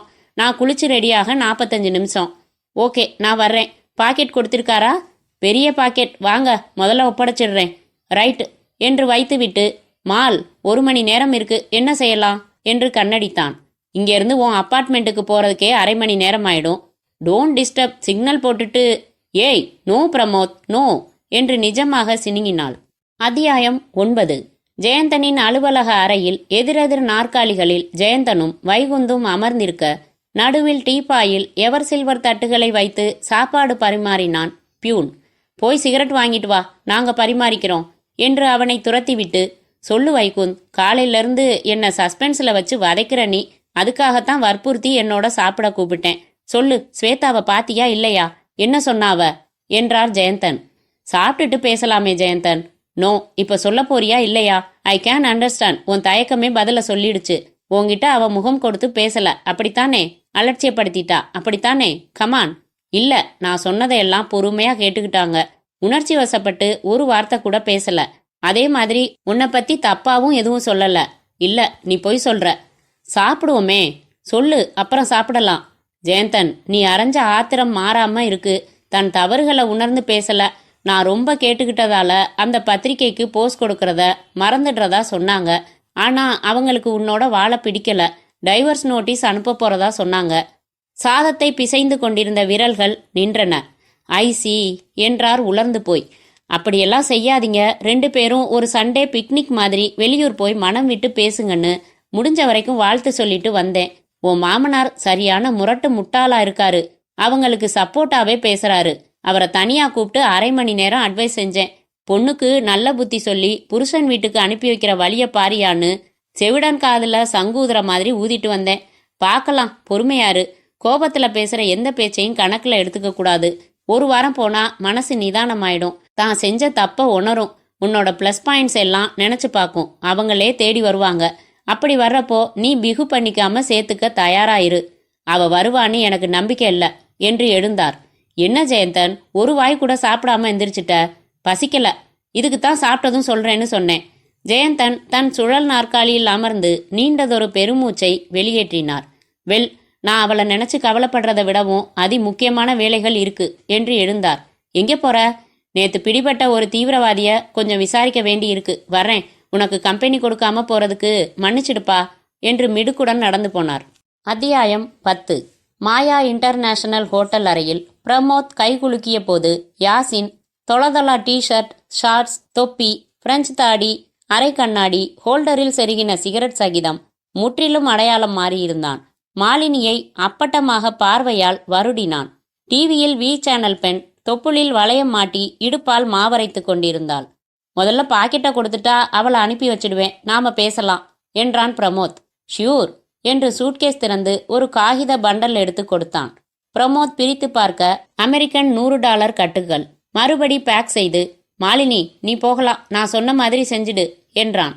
மாலினி கைப்பைக்குள் வைத்துக்கொண்டு பை என்று கதவு மூடி சென்றதும், wonderful curves, my personal girl, so what, my comment is comment என்று சிரித்தான் Yasin. Which I don't like Yasin. இனிமே ஹென்ரின்னு கூப்பிடுங்க பிரமோத். இந்த விஷயத்துல ஆரம்பிச்சு என் மேல வெறுப்பு வச்சுக்க வேணாம். Forget it. கமான், நான் என்ன செய்யணும் உனக்கு? ஒரு வீடு வேணும். எவ்வளவு வாடகையில்? வாடகைக்கு வேணாம். போலீஸ் இப்போ தெரு தெருவா வீடு வீடா வாடகைக்கு வீடு தரவங்கள குடியிருக்கிறவங்கள விசாரிக்குது. பின்ன ஒரு சிங்கிள் பெட்ரூம் அப்பார்ட்மெண்ட் உடனே விலைக்கு வாங்கிடுங்க. உங்க பேர்ல ரியல் எஸ்டேட்காரங்க தண்டோரா போடாத குறையா கூவி விற்கிறாங்க. 2 நாள்ல வாங்கிடுங்க. பர்னிச்சரோட இருந்தா பெட்டர். எத்தனை நாள் தங்க போற? சில மாசம். ஆகஸ்ட் 16 காலி பண்ணிடுவேன், அப்புறம் வித்துடலாம். அப்படின்னா சரி. பிரமோத், உங்ககிட்ட எல்லா ரகசியமும் பேசலாம்னு என்கிட்ட சொல்லி அனுப்பிச்சிருக்காங்க. பேசட்டுமா? பேசினாத்தான் உன் தேவைகளை ரெடி செஞ்சு தர முடியும். வெல், ப்ராஜெக்ட் 98ன்னு பேர் வச்சிருக்கோம். ஆகஸ்ட் 15 சுதந்திர தினத்தன்னைக்கு செயல்படுத்த போறோம். ஸ்பாட் எங்க? சென்னை. சென்னையில் எங்க? எங்கெங்கன்னு கேட்கணும். 98 இடங்கள். நீங்க கூட 4-5 இடங்கள் சிபாரிசு செய்யலாம். வாவ், 98ஆ? அதான் ப்ராஜெக்ட் 98. முழு பொறுப்பும் என்னோடது. செய்ய வேண்டிய ஏற்பாடுகள் எக்கச்சக்கமா இருக்கு. தனி ஆளாவா செய்ய போற? அது எப்படி முடியும்? ஏற்பாடுகள் தான் நான். டீம் பின்னாடி வரும். முக்கியமான இடைஞ்சல் 2 விஷயம் முதல் கட்டத்துல. என்ன விஷயம்? சிபிஐ ஆபீசர் ஜெயந்தன் இப்போ ஆபரேஷன் செக் அவுட்னு ஒரு பொறுப்பை எடுத்துக்கிட்டு எங்களுக்கு உதவி செய்யற உங்கள மாதிரி ஆளுங்களை தேட ஆரம்பிச்சிருக்காரு. தெரியும், அவர் ஒரு பெரிய இடைஞ்சல். அப்புறம் நம்ம ஆளு ஒருத்தன் நேத்து மாட்டி தொலைச்சிட்டான். முஸ்தபான்னு பேரு. இவன் மாட்டினது கொஞ்சம் கவலையான விஷயம். அதான் நிறைய பேர் மாட்டிட்டாங்களே, இவன் என்ன ஸ்பெஷல்? இவன் ஸ்பெஷல் தான். ப்ராஜெக்ட் 98ல என்னோட தளபதியா நின்னு செயல்பட இருந்தவன் இவன் தான். இந்த ப்ராஜெக்ட் பத்தின முழு விவரம் இவனுக்கு தெரியும். சித்திரவதைக்கு பயந்து கக்கிடுவானா? அத்தனை சோதாவா இருந்தா தளபதின்னு சொல்லுவேனா? அப்புறம் என்ன கவலை? முழுங்குறதுல இவன் பிடிவாதமான ஆளுன்னா வரவழைக்கிறதுல ஜெயந்தன் பிடிவாதமான ஆளு. அதனால முஸ்தபா விஷயத்துல எனக்கு கரண்ட் இன்ஃபர்மேஷன் அப்பப்போ வேணும். தவிர ஜெயந்தன் ஆபரேஷன் செக் அவுட்ல என்னென்ன நடவடிக்கை எடுக்கிறாருன்னு உடனே நமக்கு தெரியணும். அதுக்கு வழி இருக்கா பிரமோத்? இருக்கு. எல்லா இடத்துலயும் தான் ஆள் வச்சிருக்கோமே. யாரு? அது எதுக்கு உனக்கு? உனக்கு தகவல் நான் வாங்கித்தரேன். 2 நாள்ல அப்பார்ட்மெண்ட் ஏற்பாடு பண்றேன். அப்புறமா ஒரு பட்டியல் தரேன். பாருக்கு ஃபோன் செய்யட்டுமா? ஏதாச்சும் குடிக்கிறீங்களா பிரமோத்? அடுத்த சந்திப்புல என்று எழுந்தான். இந்த 2 நாள் எனக்கு போர் அடிக்குமே. Can you give the best phone numbers என்று கண்ணடித்தான். அருகில் இருந்த நாப்கின் காகிதம் எடுத்து 2 ஃபோன் நம்பர்கள் எழுதி நீட்டினான். Have a nice time. இன்னொரு இன்ஃபர்மேஷன், இந்த 2 பேருமே ஈவினிங் 6 மணிக்கு மேல வரமாட்டாங்க என்றான். ஏன்? 6 மணிக்கு மேல ஆபீஸ்ல இருந்து அவங்க புருஷங்க வந்துடுவாங்க. திஸ் இஸ் கல்ச்சர் 98 என்று சிரித்தான் யாசின். அத்தியாயம் 11. ஸ்வேதா டைவிங் போர்டிலிருந்து ஒரு மீன் கொத்தியைப் போல தலைகீழாக குதித்தாள். நீரை கிழித்து கொண்டு அம்பு பாய்ச்சலில் உள்ளே சென்றாள். தண்ணீர் அவளை தாளாட்டி மெல்ல மெல்ல மேலே அனுப்ப அந்த சுகத்தை அனுபவித்து சற்று தூரம் நீருக்குள்ளேயே நீந்தி மேலே வெளிப்பட்டு மிதந்தாள். அருகில் மிதந்த வண்ண ரப்பர் வளையத்தில் சாய்ந்து கொண்டு கால்களை மட்டும் அசைத்தபடி ஓய்வெடுத்தாள். மீண்டும் நீந்தி படிகளில் ஏறி மேலே வந்தாள். அந்த சிங்கிள் பீஸ் நீச்சல் உடை அவளின் முடம்போடு பிறந்ததைப் போல ஒட்டிக்கொண்டு அவள் தேகத்தின் வடிவழகை அண்டர்லைன் செய்தது. கூந்தலை உதறிக்கொண்டு நிழல்குடையின் கீழே ஒரு மர சோஃபாவில் முழுக்க கால்களை நீட்டிக்கொண்டு சாய்ந்தமர்ந்து கொண்டாள். அந்த நட்சத்திர ஹோட்டலின் கொடுத்து வைத்த பேரர் அவள் ஆர்டர் செய்திருந்த லெமன் ஜூஸை கொண்டு வந்து நீட்ட அவள் அதை எடுத்துக்கொண்ட பிறகும் க்ளோஸ்அப் தரிசனத்திலிருந்து விலக மனமில்லாததால் anything else you want madam என்ற அவசியமற்ற கேள்வி கேட்டு காத்திருந்தான். அவன் உள்ளே ரசாயனம் நிகழ்ந்து வெளிப்பட்ட பெருமூச்சை அடக்கி கொண்டான். நோ மோர் என்று தலையசைத்ததும் விருப்பமின்றி விலகினான். கண்ணாடி கதவை தள்ளி திறந்து அந்த நீச்சல் குள பகுதிக்குள் பிரவேசித்த மாலினி தன் குளிர் கண்ணாடியை உலர்த்தி முன் தலையில் பவ் மாதிரி செருகிக் கொண்டு தேடினாள். லைம் ஜூஸ் பருகியபடி முக்கால்வாசி படுத்திருந்த ஸ்வேதாவை பார்த்தாள். இட்ட அடிநோக எடுத்த அடி கொப்பளிக்க ஸ்வேதாவை நோக்கி அவளின் லீஜீன்ஸ் கால்கள் நடந்தன. Good evening missus Shweta. உதடுகளில் புன்னகை பொருத்தி கொண்டு இயல்பாக ஒரு பிளாஸ்டிக் நாற்காலியை இழுத்து போட்டுக்கொண்டு அமர்ந்தாள் மாலினி. நிமிர்ந்த ஸ்வேதா, குட் ஈவினிங், நீங்க என்றாள். என் பேரு நிஷா. நான் ஒரு ஃப்ரீலான்ஸ் ரிப்போர்ட்டர். இந்தியாவில் வெளிவந்த பெரும்பாலான பத்திரிகைகளில் என்னோட கட்டுரைகளும் பேட்டிகளும் வந்திருக்கு. ஐசி, நிஷா, கேள்விப்பட்ட மாதிரி இல்லையே. என் சொந்த பேரில் எழுதுறதில்ல. You know the danger in it. உண்மையை எழுதுறப்போ நிறைய பகையாளிகள் உருவாகிறாங்க. அதுலயும் நான் ஒரு யங்கல். தைரியமா செயல்பட்டாலும் எச்சரிக்கையா இருக்க வேண்டியிருக்கே. யா ஐ அண்டர்ஸ்டாண்ட். என்ன விஷயமா என்ன பார்க்க வந்தீங்க நிஷா? உங்களை ஒரு எக்ஸ்க்ளூசிவ் இன்டர்வியூ எடுக்கணும். 1 மணி நேரம் வேணும். இப்பவே ஒதுக்கி தந்தாலும் ஓகே, இல்ல எப்போ வர சொன்னாலும் சரி. ஒரு பாப்புலர் ஃபிகர் இல்லையேனா? ஒரு பாப்புலர் ஃபிகரோட மனைவியாச்சே. சமீபத்துல நீங்க டார்லிங் பத்திரிகையில டாப்லெஸ் போஸ்ட் கொடுக்க தயாரா இருந்தீங்க. அப்புறம் மாட்டேன்னு ஃபோன் செஞ்சு சொல்லிட்டீங்க. உங்களுக்கும் மிஸ்டர் ஜெயந்தனுக்கும் தகராறு. இப்ப நீங்க பிரிஞ்சு வாழறீங்க, கரெக்டா? இதெல்லாம் உங்களுக்கு எப்படி? அழகான பெண்கிட்ட முத்தம் கூட கேட்கலாம், ஆனா வயசை கேட்கக்கூடாது. அதே மாதிரி ஒரு பத்திரிகைக்காரிகிட்ட எப்படி தெரியும்னு கேட்கக்கூடாது. உங்களை சந்திக்கிறதுக்கு முன்னாடி ஹோம்ஒர்க் பண்ணாம வருவேனா என்று சிரித்தாள் மாலினி. ஸ்வேதா சற்றே யோசித்துவிட்டு ட்ரெஸ் பண்ணிட்டு வந்துடுறேன் என்று எழுந்தாள். ட்ரெஸ்ஸிங் ரூம் சென்றாள். நிமிடங்களில் சுடிதாரில் கூந்தலை கோதியபடி வந்தாள். ரெஸ்டாரண்ட் போய் பேசலாமே. வந்தார்கள். ஒரு காலிருட்டு தீவில் அமர்ந்தார்கள். லைட்டாக ஆர்டர் செய்து அனுப்பிய பிறகு, அந்த ஆளுக்கு ஒரு பாடம் கற்றுக் கொடுக்கணும். அதனால இந்த பேட்டிக்கு நான் சம்மதிக்கிறேன். என்ன வேணும்னாலும் கேளுங்க, வெளிப்படையா சொல்றேன் என்றாள் ஸ்வேதா. சிறிய டேப் ரெக்கார்டரை ஆன் செய்து நடுவில் வைத்த மாலினி, உங்க 2 பேருக்குள்ள என்ன பிரச்சனை என்று துவங்கினாள். அந்த ஆளுக்கு வண்டியா ஈகோ. நிறைய அறிவு, புகழ், மரியாதை, பணம் இதெல்லாம் இருக்கிறதால வந்த ஈகோ. அவருக்கு ஒரு அழகான மனைவி தேவை. அந்த அழகு மட்டும் போதும். அவளோட எண்ணங்களுக்கும் விருப்பங்களுக்கும் மரியாதை தரமாட்டாரு. வாழ்க்கை பத்தி எனக்குன்னு தனியா அபிப்பிராயம் இருக்கக்கூடாதா? இவ்வளவு பணம் வச்சுக்கிட்டு எதுக்கு போலீஸ் உத்தியோகம்? கொஞ்சமாச்சும் நிம்மதி இருக்காதுல்ல? 24 மணி நேரமும் வேலை. பெரிய பெரிய அரசியல்வாதிகளோட பகை. அடிக்கடி மிரட்டல் போன். ஒரு விடுமுறை கிடையாது, உல்லாசம் கிடையாது. கேட்டா சமுதாயத்துக்கு சேவை செய்கிறாராம். போலீஸ் உத்தியோகம்தான் முதல் பொண்டாட்டியான். அப்புறம் எதுக்கு என் வீட்டுக்கு தேடி வந்து பொண்ணு கொடுன்னு கெஞ்சி கல்யாணம் செய்துக்கணும்? இடியட். ரொம்ப ஸ்ட்ராங் வார்த்தை. என் வேதனை எனக்கு தான் தெரியும். நான் காலேஜில் படித்தப்போ எத்தனை பசங்க என்னை சுற்றி வந்தாங்க தெரியுமா? பின்னணி பார்த்து எல்லாரையும் ரிஜெக்ட் செஞ்சேன். ஏன்? ஒரு கோடீஸ்வரனைத்தான் கல்யாணம் செய்துக்கணும்னு லட்சியம். அது ஒன்றும் தப்பான லட்சியம் கிடையாது. அழகுன்ற தகுதி எனக்கு இருக்கே. இந்த ஆளு வந்து கேட்டப்போ ஒரு பெரிய சிபிஐ ஆபீசர்னு நான் சம்மதிக்கல. கோடீஸ்வரருங்கிற பாயிண்ட் தான் என்ன சம்மதிக்க வச்சுது. ஆனா கல்யாணத்துக்கு அப்புறம் ஏமாற்றம் ஆயிடுச்சா? எஸ், ரசனை இல்லாத ஜென்மம்னு புரிஞ்சுக்க ஆரம்பிச்சேன். நாங்க ஹனிமூனே போகலன்னா நம்புவீங்களா? இவரோட உயர் அதிகாரிகளும் பத்திரிகைகளும் இவரோட சாதனைகளை பாராட்டினா போதும். இவருக்கு வாழ்க்கையில வேற எதுவும் தேவையில்லை. எத்தனை நாளைக்கு பொறுத்து போறது? என் இஷ்டத்துக்கு உல்லாசமா சுதந்திரமா வாழ ஆரம்பிச்சேன். Swimming pool, beauty parlour, high society clubs, dance party, இப்படி போக ஆரம்பிச்சேன். கண்டிச்சாரா? ஆமா. ஆனா அவர் சொல்றத நான் மதிக்கிறதில்ல. என் உணர்வுகளை மதிக்காத அவரை நான் எதுக்கு மதிக்கணும்? வந்த வேலைக்காரங்க முன்னாடி திட்டுவாரு. நானும் பதில் பேசுவேன். என் செலவுகளுக்கு பணம் தர மாட்டேன்னு புது கோணத்துல சண்டை போட ஆரம்பிச்சாரு. நான் டென்ஷன் ஆயிட்டேன். என் அழக வச்சு என்னால சொந்தமா சம்பாதிக்க முடியும்னு அவருக்கு புரிய வைக்கிறதுக்காக டார்லிங் பத்திரிகைக்கு போய் பேசினேன். கோபப்பட்டு வேலைக்காரங்க முன்னாடி என்னை அரைஞ்சாரு. இதான் லிமிட்னு நினைச்சேன். வீட்டை விட்டு வந்துட்டேன். அப்புறம் அவரோட ஃப்ரெண்டு ஒருத்தரை சமாதானத்துக்கு அனுப்பிச்சாரு. அரை நிர்வாணமா போஸ் கொடுத்தா அவரோட மானம் போயிடும்னு வருத்தப்பட்டு என்னை கெஞ்சி கேட்டுக்க சொல்லி அனுப்பியிருந்தாரு. சரின்னு ஃபோன் பண்ணி அந்த ஐடியாவை கேன்சல் பண்ணிட்டேன். இப்போ என்ன செய்ய போறீங்க ஸ்வேதா? திரும்ப அவரோட வந்து வாழ சொல்லியிருக்காரு. எனக்கு பணம் கட்டுப்பாடு விதிக்க மாட்டாராம். எந்த கேள்வியும் கேட்க மாட்டாராம். ஏன் இஷ்டப்படி நான் நடந்துக்கலாமா? டைவர்ஸ் பண்ற யோசனை மட்டும் நினைக்க கூடாதான். அது அவரோட கௌரவத்தை பாதிக்குமா? என்ன முடிவு செஞ்சிருக்கீங்க? அந்த ஆளு கௌரவம் பத்தி எனக்கு என்ன கவலை? டைவர்ஸ் பண்ணிடலாம்னு தான் இருக்கேன். பண்ணிட்டு என் இளமை அப்படியே இருக்கு. வேற ஒரு பணக்காரரை செலக்ட் செஞ்சு கல்யாணம் செஞ்சுக்குவேன். இந்த தடவை செலக்ஷன்ல ரொம்ப ஜாக்கிரதையா இருப்பேன்.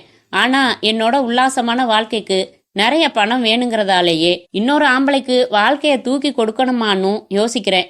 மாடலிங் செய்யலாமான்னு ஒரு யோசனையும் இருக்கு. அதுல ஹிட் ஆயிட்டேன்னா நிறைய பணம் வந்துருச்சுன்னா மறு கல்யாணத்தை பத்தி யோசிக்க தேவையில்லை. உங்களுக்கு பாய் ஃப்ரெண்ட்ஸ் இருக்காங்களா? ஷியூர். செக்ஸ் விஷயத்துல நீங்க எப்படி? ரொம்ப அந்தரங்கமான கேள்வி இது, நான் பதில் சொல்ல மாட்டேன். ஓகே, நேர்மையான வழியில மட்டும்தான் பணம் சேர்க்கணுங்கிற கொள்கை பத்தி உங்க கருத்து என்ன? புல்ஷிட். அப்படி ஒரு உருப்படாத கொள்கையோட இருக்கிறவன் வடிகட்டின முட்டாள். அவனை மிதிச்சிட்டு மற்றவங்க மேல போய்கிட்டே இருப்பாங்க. இது போட்டியான உலகம். முன்னேறணும்னா நியாய தர்மம் பார்க்க முடியாது. ஊழல் குற்றச்சாட்டு இல்லாத அரசியல்வாதி யாராவது இருக்காங்களா? இப்போ ஒரு கற்பனையான சூழ்நிலையை வச்சு ஒரு கேள்வி கேட்கட்டுமா? அப்போ நீங்க உங்க கணவர் மேல கடுமையான கோபத்துல இருக்கீங்க. இந்த சூழ்நிலையில உங்ககிட்ட ஒரு ஃபைல் கிடைக்குது. அது உங்க கணவர் துப்பறிஞ்சுக்கிட்டு இருக்கிற ஒரு கேஸ் சம்பந்தப்பட்ட முக்கியமான ஃபைல். அதை எங்ககிட்ட ஒப்படைக்க பல லட்சம் தர்றோம்னு ஒரு கும்பல் கேட்குது. அப்படி ஒப்படைச்சா உங்க கணவர் டிபார்ட்மெண்ட்ல கெட்ட பேர் வாங்கி அவர் வேலையே கூட போயிடலாம். இப்போ அந்த ஃபைலை நீங்க என்ன செய்வீங்க? ரொம்ப சிக்கலான கேள்வி. ஒரு சுவாரஸ்யத்துக்காகத்தான் கேட்குறேன். இந்த கேள்வியையும் பதிலையும் வெளியிட மாட்டீங்கன்னா சொல்றேன் என்றாள் ஸ்வேதா. ஓகே என்று டேப்பை நிறுத்தினாள் மாலினி. எனக்கு ஜெயந்தனை அவமானப்படுத்துறதுக்கு ஒரு வாய்ப்பு கிடைச்சா அதை கோட்டை விடுவேனா? தவிர லட்சம் லட்சமா பணம் கிடைக்கிறதுனா கண்டிப்பா சான்ஸை பயன்படுத்திக்குவேன். Sure sure. அப்படி ஒரு சந்தர்ப்பம் வேணுமா? என்ன சொல்றீங்க? ஸ்வேதா, உங்களோட இன்றைய மனநிலை என்னன்னு தெரிஞ்சுக்கிறதுக்காகத்தான் ஒரு பத்திரிகை ரிப்போர்ட்டர்னு பொய் சொன்னேன். நான் யாருங்கிறது உங்களுக்கு தேவையில்லை. என்னால உங்களுக்கு என்ன லாபம்னு மட்டும் பாருங்க. உங்களை பொறுத்த வரைக்கும் நான் நிஷா. உங்களுக்கு ஒரு மாசத்துக்கு மட்டும் ஒரு சின்ன சுலபமான வேலை நான் தர்றேன். Just 1 month.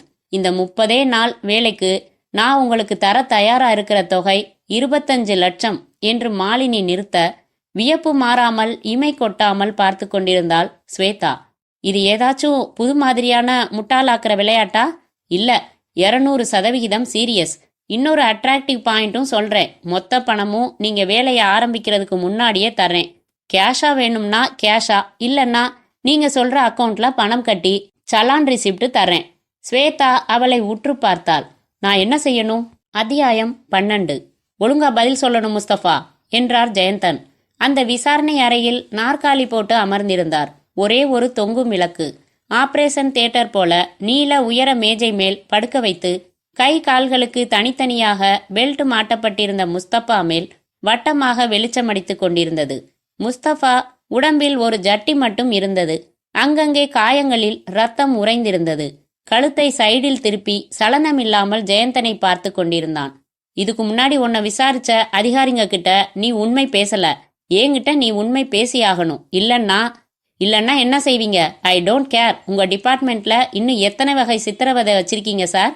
No no no, எனக்கு அது பிடிக்காது. என் விரலோட நிழல் கூட உன் மேல படாது. முஸ்தபா சொல்லு, ப்ராஜெக்ட் 98னா என்ன? எனக்கு தெரியாது. உங்ககிட்ட இருந்து நாங்க கைப்பற்றின டாக்குமெண்ட்ஸ்ல உள்ள கோட் மெசேஜ் எல்லாம் எங்க டீகோடிங் ஸ்பெஷலிஸ்ட் ஒர்க் பண்ணிட்டு இருக்காங்க. Don't think we are fools. Mustafa, உனக்கு என்ன வேணும்? உனக்கு 21 வயசு தான். ரத்தம் பார்த்து சந்தோஷப்படுறியா? வாழ்க்கையில எவ்வளவு இனிமையான விஷயங்கள் இருக்குன்னு உனக்கு தெரியுமா? உனக்கு வந்தது இயல்பான வெறி இல்ல, ஊட்டப்பட்டது. உன் இதயத்துல இயற்கையா இருக்க வேண்டிய ஈரத்தை சுத்தமா தொடச்சு இயந்திரமாக்க வச்சிருக்காங்க. உன் வேகத்துல அர்த்தம் இல்ல. வன்முறைங்கிறது பெட்ரோல். அது நெருப்ப அணைக்காது, இன்னும் தூண்டிவிடும். பிரச்சனை தீரணும்னு நினைக்கிறவன் ஆயுதம் எடுக்க மாட்டான். உன்னை இயக்கிறவங்களோட நோக்கம் பிரச்சனையை தீக்கிறது இல்ல, இன்னும் பெருசு பண்றதுதான் நோக்கம். அவங்களுக்கு இது மதமும் இல்ல, மண்ணாங்கட்டியும் இல்ல. முழுக்க முழுக்க அரசியல், பவர் பாலிடிக்ஸ். அதை புரிஞ்சுக்காம முட்டாள்தனமா எத்தனை ஆயிரம் இளைஞர்கள் உயிரை விடுறீங்க, வாழ்க்கைய தொலைக்கிறீங்க. உன் ஆயுள் பூரா ஜெயிலையே முடிய போகுது. உன்ன மாதிரி உணர்ச்சி வசப்பட மட்டும் தெரிஞ்சு சிந்திக்க தெரியாத முட்டாள்கள் எத்தனை பேர்? அவரையே பார்த்து கொண்டிருந்தான் முஸ்தபா. எந்த மதத்தினர் கொலை பண்ண சொல்றாங்க? அன்பை தவிர வேற எதையும் எந்த மதமும் போதிக்கிறதில்ல.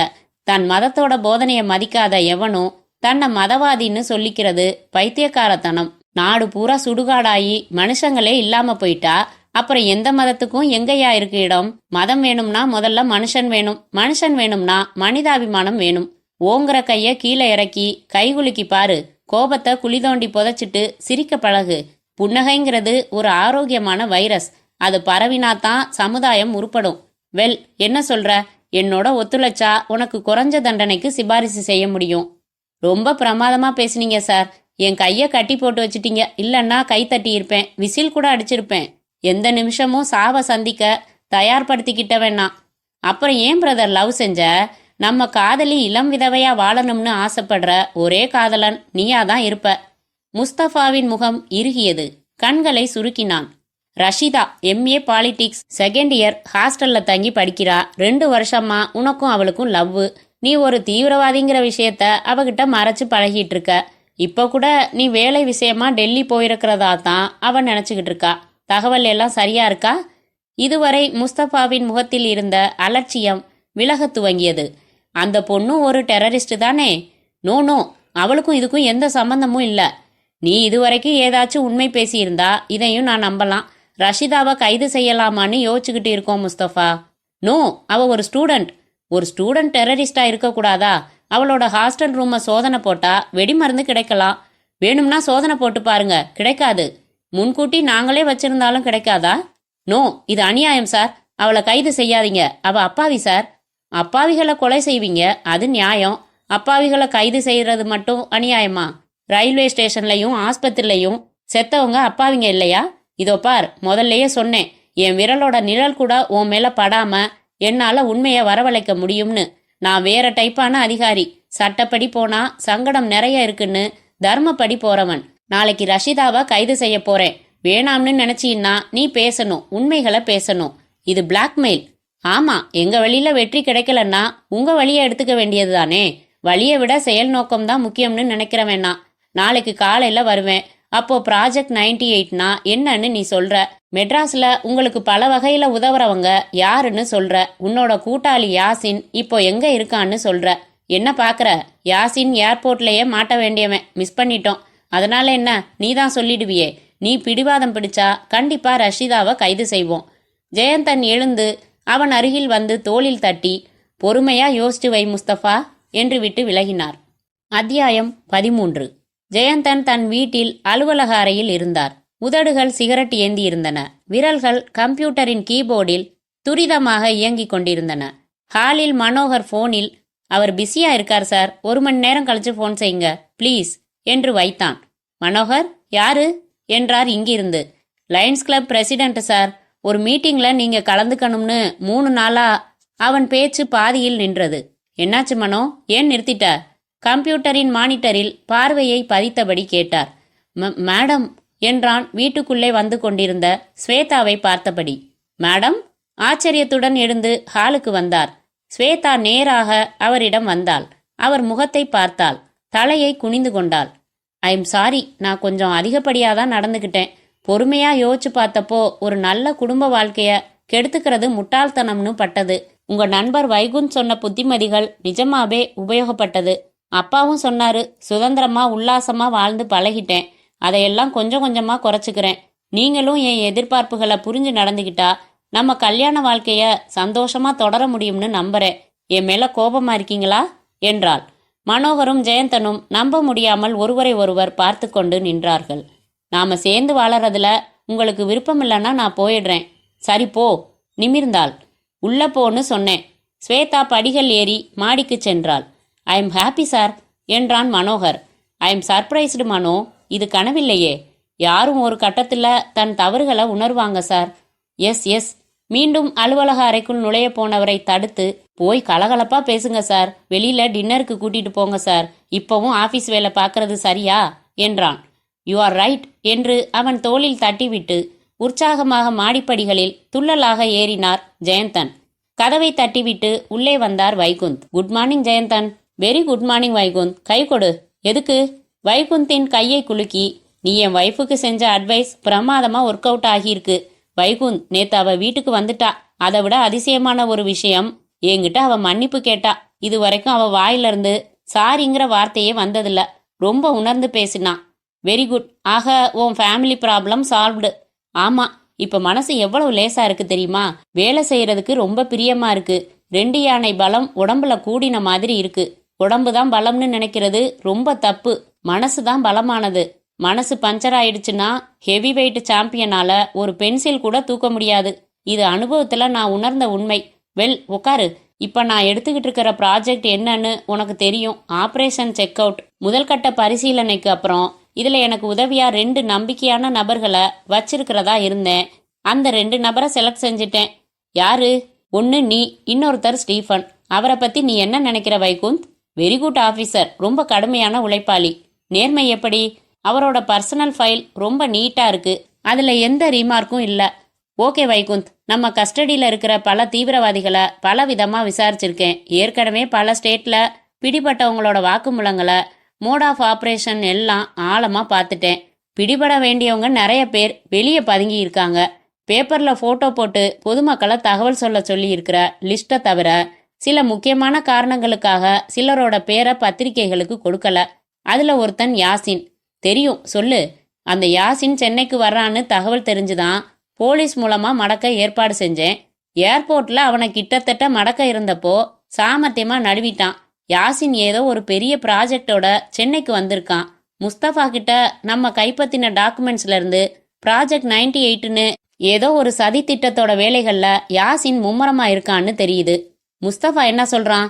இன்னைக்கு காலையில் கூட அவனை பார்த்துட்டு வந்து தான் சீட்டில் உக்காந்தேன். வாயையே திறக்க மாட்டேங்கிறான்.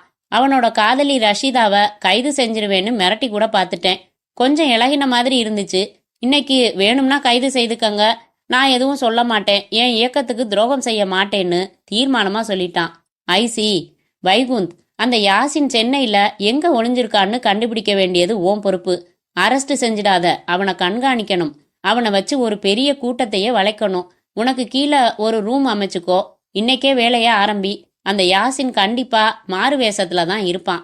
அதனால முதல் வேலையா அவன் போட்டோவை கம்ப்யூட்டர்ல கொடுத்து பலவிதமான அடையாளங்கள்ல அவுட்புட் எடுத்து வச்சுக்கோ.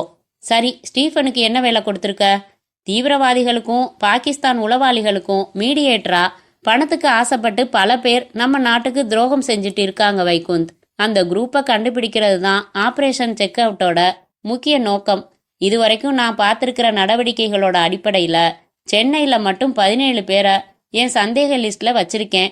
அந்த லிஸ்ட்டில் உள்ள ஒவ்வொருத்தரையும் ரகசியமாக ஸ்டீஃபன் டீம் கண்காணிக்க போகுது. ஸ்டீஃபன் வேலையை ஆரம்பிச்சிட்டாரா?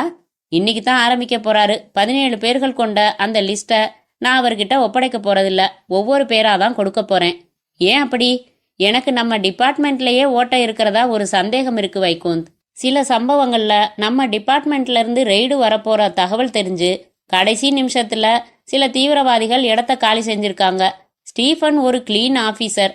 ஆனா அவர் டீம்ல வேலை பார்க்க போற அத்தனை பேரையும் நான் நம்ப தயாரா இல்ல. ஓகே, யாசின் சம்பந்தப்பட்ட ஃபைல் இப்ப யார்கிட்ட இருக்கு? என்கிட்ட தான் இருக்கு. ஜெயந்தன் எழுந்து எலக்ட்ரானிக் பூட்டு அமைக்கப்பட்டிருந்த இரும்பு பீரோவை காண்பித்து அதில் ரகசிய எண்களை அமைத்ததும் கதவு திறந்தது. உள்ளே இருந்து ஒரு ஃபைலை எடுத்தார். கதவை மூடினார். இந்தா, 4 நாள்ல நல்ல ரிசல்ட் கொடு வைகுந்த். ஷியூர் என்று வாங்கி கொண்டார் வைகுந்த். அத்தியாயம் 14. வேளச்சேரியிலிருந்து தாம்பரம் செல்லும் சாலையில் பள்ளிக்கரணை தாண்டி மெயின் ரோட்டிலிருந்து கொஞ்சம் விலகி நின்றது 6 மாடிகள் கொண்ட அந்த அபார்ட்மெண்ட்ஸ் கட்டிடம்.